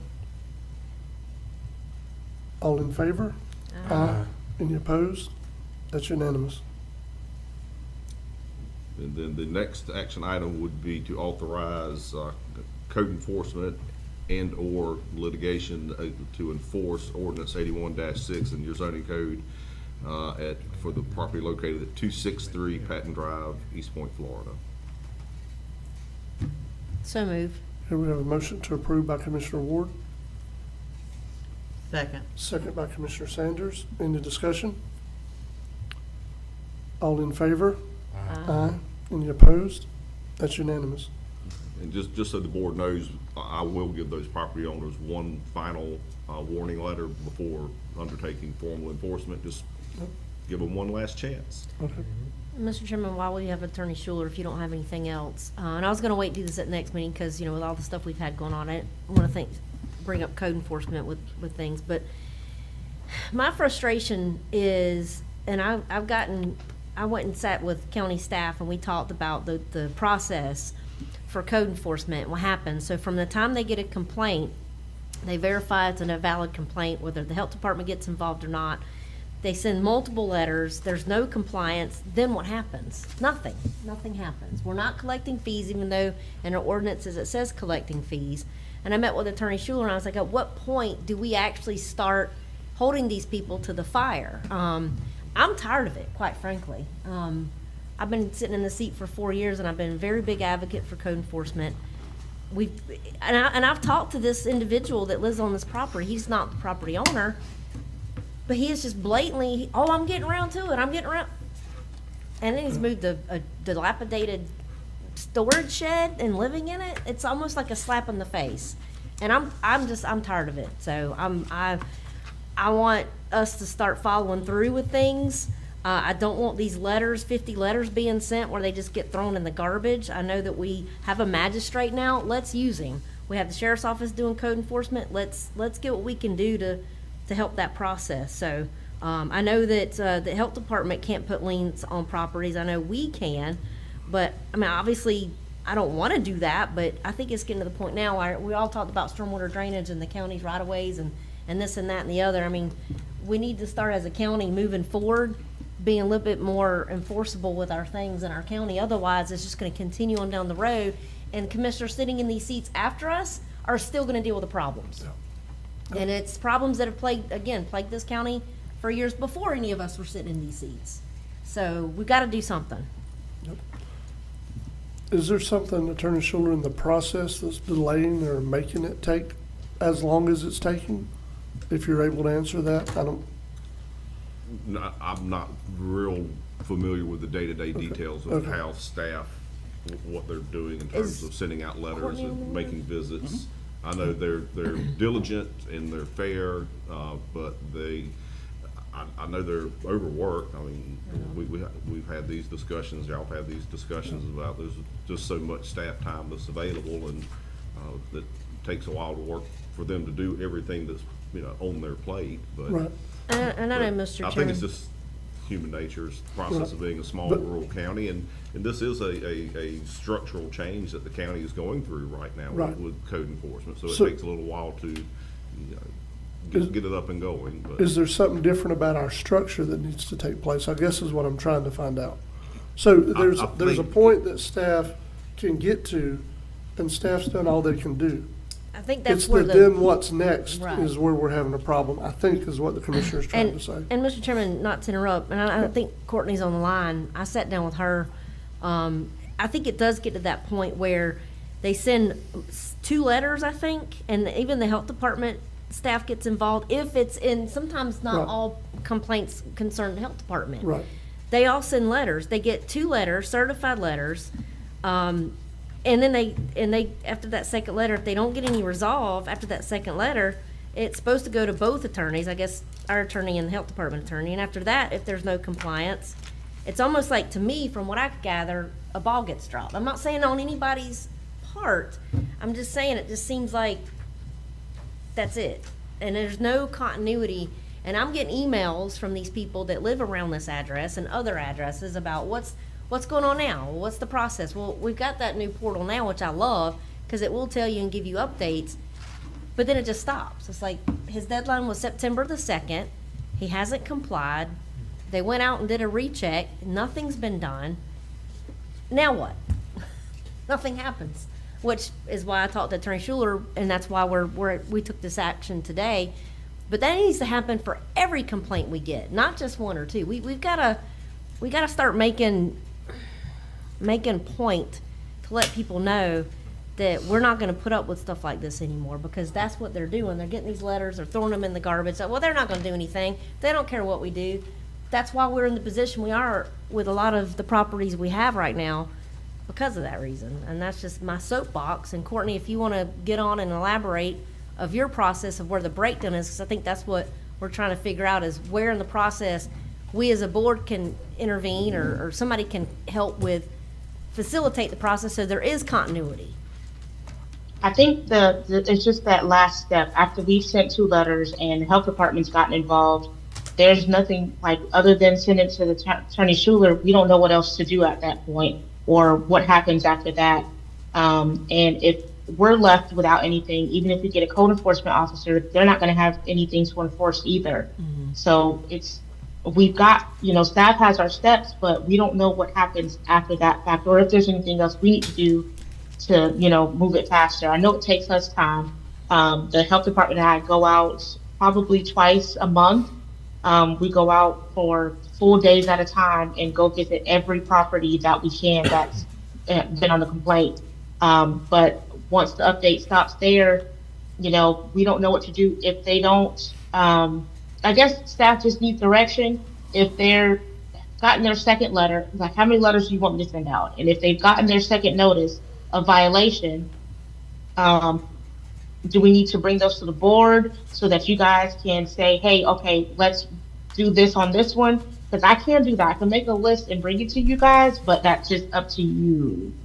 That'll give us a little bit more of direction on what we can do as staff. Mr. Chairman, I think too, a lot of, obviously I want to give people their due diligence and time to mitigate their property. But I know a lot of times in the past, Courtney, and I've had this discussion where we're trying to contact the property owner. It's not the one that lives on the property, it's the property owner. And I know a lot of times that's hard to do. We can't get a hold of the property owner, or you send the letter certified and it comes back. So there's another step in that process that's an issue as well that we need to address. I don't know how to address it. I know you've reached out to the tax collector and property appraiser to see what address they have on file. So that's kind of helped, right? And I know that you working with the sheriff's office and the health department cohesively as a group and a team have gotten a lot of leeway when it comes to these code enforcement complaints. But me personally, as a commissioner on this board, I want to make sure, again, like I've said before, that the attorney and you and county staff and even the health department to some lesser of a degree have what you guys need to do what you need to do your job effectively. If we need to make it where I'm okay with 3 letters charm, I mean, that's fine. But I say after that 3rd letter, we're done. We've given you 3 chances. If you can't, it's like my mom and dad used to try to count. 1, 2, if you're not here by 3, I'm gonna whip your butt. 1, 2, 3. After that 3rd time, that's it, in my opinion. And then at that point, I guess, after that 3rd letter, they still don't comply, then we need to go, in my opinion, to the magistrate and get in it just like we did this process today. Sure. That's my opinion. Yeah, I have one in particular that I was a little upset about because there was nothing more that staff could do on my end, and then health department wasn't able to do right down in Brownsville, and it's still a mess. And I don't want to start that process all over again. I believe they received 2 letters from us and the health department, but the health department can't do any more than what we've done. So I'm guessing that it's up to us as a county, as the county commissioners, to, I guess, get the magistrate involved on that one. Whichever ones, I can send you a list on the ones that can be sent to the magistrate. I think that's what we need to do, Mr. Chairman, personally. So is there something different we need to change in our policies and procedures? Because if you have a drop dead date of October 1st in your last letter, whichever number letter that is, when do fines just start accumulating? That's my Everything can't have to come back to Attorney Schuler. If it is, we've wasted our time in this process, because we had that before. We had that in process before. Mr. Chairman, Mike and I are working on a proposal to bring back to you. It's not anywhere ready for a live presentation at this point, but he and I started that conversation a couple of weeks ago to bring a proposal back to the board for your consideration, which would be along the lines of what you're talking about. Okay. One of the things that concerns me though is if you put all this time and effort into it, you go down there, you've got the sheriff's department, you got the health department, like Courtney said, the health department gets as far as they can go. Who is it that's gonna push it on through if it's not the health department? That's gonna have to be us. So, I mean, I'm like, yeah, I think we need to figure out what do we have to do at that point that the health department, sheriff's department can't go no farther, can't go no more, then what does this board have to do? Because if whatever it is, we got to do it, you know? I mean, If it's a 3rd letter, you know, the 1st letter can be their first notice of violation. The second one is, hey, if you get a 3rd letter, we're going to start accumulating fines. Like, I want that 3rd letter to really stick to them and say, you know, this is your fine on this date. If you don't, you know, do anything by this date, and the dates will accumulate until everything's cleaned up or you know, rectified your violation. Like, I want that 3rd letter to really, really hit them to say, okay, there's going to be some consequences. yeah. And then, Mr. Chairman, after that, you know, at what point after the fines do we say, all right, we're just gonna put a lien on your property? So I think we need to have all this nailed out, and I know what our policy kinda says, but we need to. Needs to be labeled out. Right, exactly. Step 1, just like I sat down with Courtney, and in my notebook, I wrote down, what's the step from step 1 to whatever, and the stop at the 3rd letter, or the 2nd letter, and then, you know what I mean? Mm-hmm. So, and there's no continuity. It's like, I'm not saying the ball gets dropped, I'm not saying on any staff level, I'm not saying that people are about dropping balls, I'm saying it just seems like it just stops, because we're at the end of that process, and there's no follow through to the end. There's no continuity. And then that's what I want, is continuity. Well, we also need our policies and procedures to empower staff Correct. to take the actions that are necessary. That's true. Very That's true. what it needs to be doing. Yeah, and another. I don't need to be involved in all that, or Yeah. as a commissioner necessarily. I mean, I need to know what's going on in my district across the county, but I don't need to be the one saying yes on this one, no on that one. There needs to be something in place that it can just be enacted. Basically, we need. I think if staff has the tools, I'll be able to handle it if I have the tools to be able to do it. Make your job easier. Attorney Schuler Yeah. on this. But instead of putting a lien, can we just assess it to their taxes Yes, with the fines? you could. No, sir. Why? We can't? I no thought- statutory authority to do that. Okay, well, I was just curious because and this is just here tell whatever, but I've heard like in the city, in the historic district, if someone doesn't have their, whatever, they can assess, they can send a crew in to clean it up, whatnot, and then assess it on their taxes. I don't know if that's true or not. That's why I was asking the question. why- They do lien the property. Uh-huh. And so it would be the But it lien would not be process? on the tax bill per se, it would be a Uh-huh. lien. It's the same thing with the code enforcement lien. Eventually, if they don't comply with the magistrate's order, daily fines start accruing, and then there's a lien placed on the property. There's essentially a 3-month period before the county could actually go in and foreclose Yes. on the lien and potentially take people's property, take the title away from them. That's sort of like it used to be with the NSBU's, Well- just a separate thing. If the county takes the property away though, would the county then turn around and auction that property off? Because, I don't wanna sit here and start accumulating a bunch of property taken off the tax rolls neither, No, that's true too. No, you would, typically the enforcement is the lien sits there and accrues penalties and interest until they sell it. And then they have to clear the lien before they can actually transfer the title. If they need to get a mortgage and there's a county lien on the property, then the bank will insist on having a first priority mortgage, so they'll have to pay off the county lien at that point. Or you can foreclose, but those would be your 3 typical ways of collecting on the lien. But no, the county's not in the business of, banking property. They would, if you took someone's property under foreclosure, you just turn right around. There's a statutory process for selling public lands. Well, at the end of the day, if we can just get it rolling, Yeah. the fines, none of it are any consequence if people will comply with what they're supposed to do. Sure. And The Mr. fines, the liens, all these eventualities we're speaking of that could happen are inconsequential because the whole idea behind code enforcement is to get residents to comply with what they're supposed to be doing already. So, I know that talking to the Association of Counties meeting, talking with some of the commissioners from other counties that already have code enforcement. There was one particular in West Palm Beach which they're one of the richest counties in Florida, but they had a resident that built some illegal stuff on their property. Of course, now he had a $2 million home. So what I'm gonna tell you is it's got to be under that umbrella. And he started accruing fines for code violations. And finally, when it got up to about $50,000, it got his attention. And the guy from code enforcement told him, said, look, if you'll take that money that you would pay us in fines and fix what's wrong, we'll only fine you $1,000. But you gotta agree that you're gonna fix it. You gotta sign here, you're gonna fix it.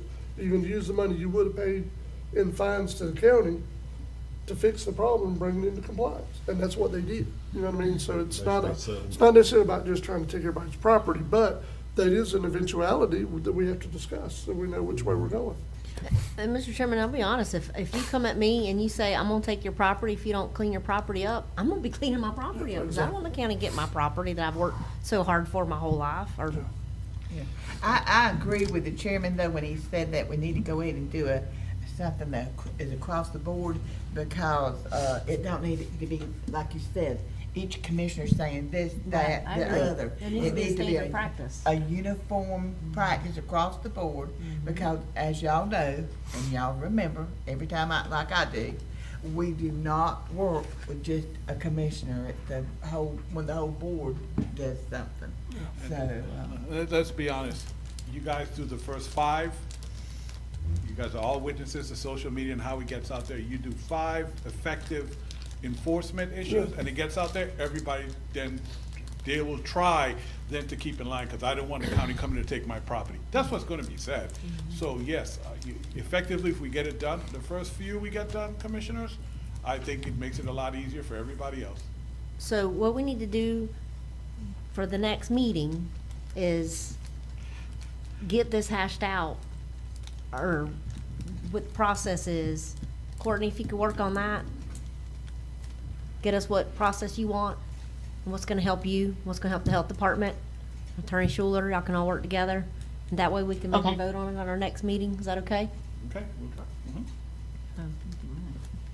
Be great. Because otherwise, we're just gonna keep spinning our wheels on nothing. Yep. Anything else for Attorney Schuler? Commissioner comments? I've got a comment. After all this stuff with the flooding out there at the area of Kentucky Street and Kentucky Avenue in Delaware, and the Northwest Florida Water Management coming in and doing this, and they're gonna try to come in there and do some kind of program, project, or whatever. I think that this board needs to be behind them on whatever they find to do that. But at the same time, we're gonna have to, we're gonna have to do our due diligence, and it may be something that they see that the county may have to do, and whatever it is, we need to be committed to this, and we have got to get these local mitigation projects going, because if we don't, we're just gonna compound it more and more and more. But I just wanted to say that I wanted to affirm that I know, I'm only one commissioner like Commissioner Barnes and Commissioner Ward and all of y'all are. I always call you Barnes. But anyway, but we need to commit and say, okay, water management, you come up with a project to help these people, we'll support you in it, and whatever we can do to support, because it is a problem. It may, some people think it's a bad judgment call they built out there. That's what they wanted. That's not our call. Our call is to help the people out. So I just wanted everybody to know that we need to be behind the water management district. Now, like I said, I don't know what's going to happen if we get another storm. So y'all just be prepared. That's all we can do. I appreciate it, Mr. Chairman. All right. Anyone else? If we don't have a storm before Friday, the WMBB game of the week is going to be at East Point this week. We got number 4 taking on number 9, and they're both undefeated. Franklin versus Cottondale. Somebody's got to lose. Maybe it won't be us. But I'm just excited for the kids, the coaches, the community. All we want to do is see each other succeed. That's all we really want. Now, is that always winning a football game? No, it's not. But you can't always lose either. They don't nobody like that, I can assure you. So, anyway. But winning that football game sure does feel good. It does. Well, and it is Cottondale. It is Cottondale this week, this Friday. I would be remiss if I didn't remember this. I had a husband who used to play football for Carabel High School, and he said every time they went to Cottondale, he said Cottondale would tear their tails up. He said, and he said they throw stuff at you, and you thought you was catching the ball, and it'd be a croaker sack full of cow patties. He said it was bad stuff like that. Yeah, it was bad stuff. So let me say, there has been a long rivalry, tough rivalry with Cottondale, So I think that was cute. I thought that was cute when he would say that story. I'll tell you this, is a little bit of Franklin County High School, since we consolidated history with Cottondale. That first year that Youngmans was playing, your son was a senior, Yep. your oldest, that field goal that we missed right there, and when we wound up losing, that kept us out of the playoffs that year. Yep, it did. So Franklin and Cottondale got a little something going on. Yes. Yeah. But we're going to be playing in Franklin? In East Point this Friday night. Okay. Well, back then they said Oscar said they used to meet in a cow patch. Well, they probably did in Cottondale. He'd fall in the holes everywhere. Of course, now he exaggerated too. But anyway, y'all have a good 2 weeks, and thank you for allowing me to speak this morning. You're welcome. And it's from the heart. So hopefully things will be better. And You can always, Mr. Chairman, you can always, you sit there and be sad and upset or think about your woes and everything that's going on in your life, but then you always think about, there's always somebody else that has it a lot worse. yeah. And so you gotta count your blessings and even if you do are at your worst, Well- just know that God's gonna get you through it. Well, and I think that's what does it for me, is knowing that, yeah, we suffered, but my heart goes out to all those folks in Keaton Beach and Steinhatchee and Utter devastation. Cedar Key and all up to the Georgia, north. Carolina. It's just something. They said this, and they said, when we did the interview the other day, I said, as long as I've sat on this board, they said this is gonna be a monster, and it was. It was. She was, just like a woman, couldn't make up her mind up where she wanted to go. See, now you said that. And then she went all over the place. Mr. And, Chairman, I misspoke. it's on record, it's on I record. It's about misspoke time we end earlier. this meeting. The mobile Just don't unit tell you my guys mom. see outside for you to encourage your constituents is for a small business SBA? loan, Yeah. the SBA Okay. loan. That's not the public assistance, so Okay. I needed to fix that right away. Okay. It's right out, and it is here. It's Okay. outside behind the old jail. All right, any other commissioner comments? Meeting adjourned.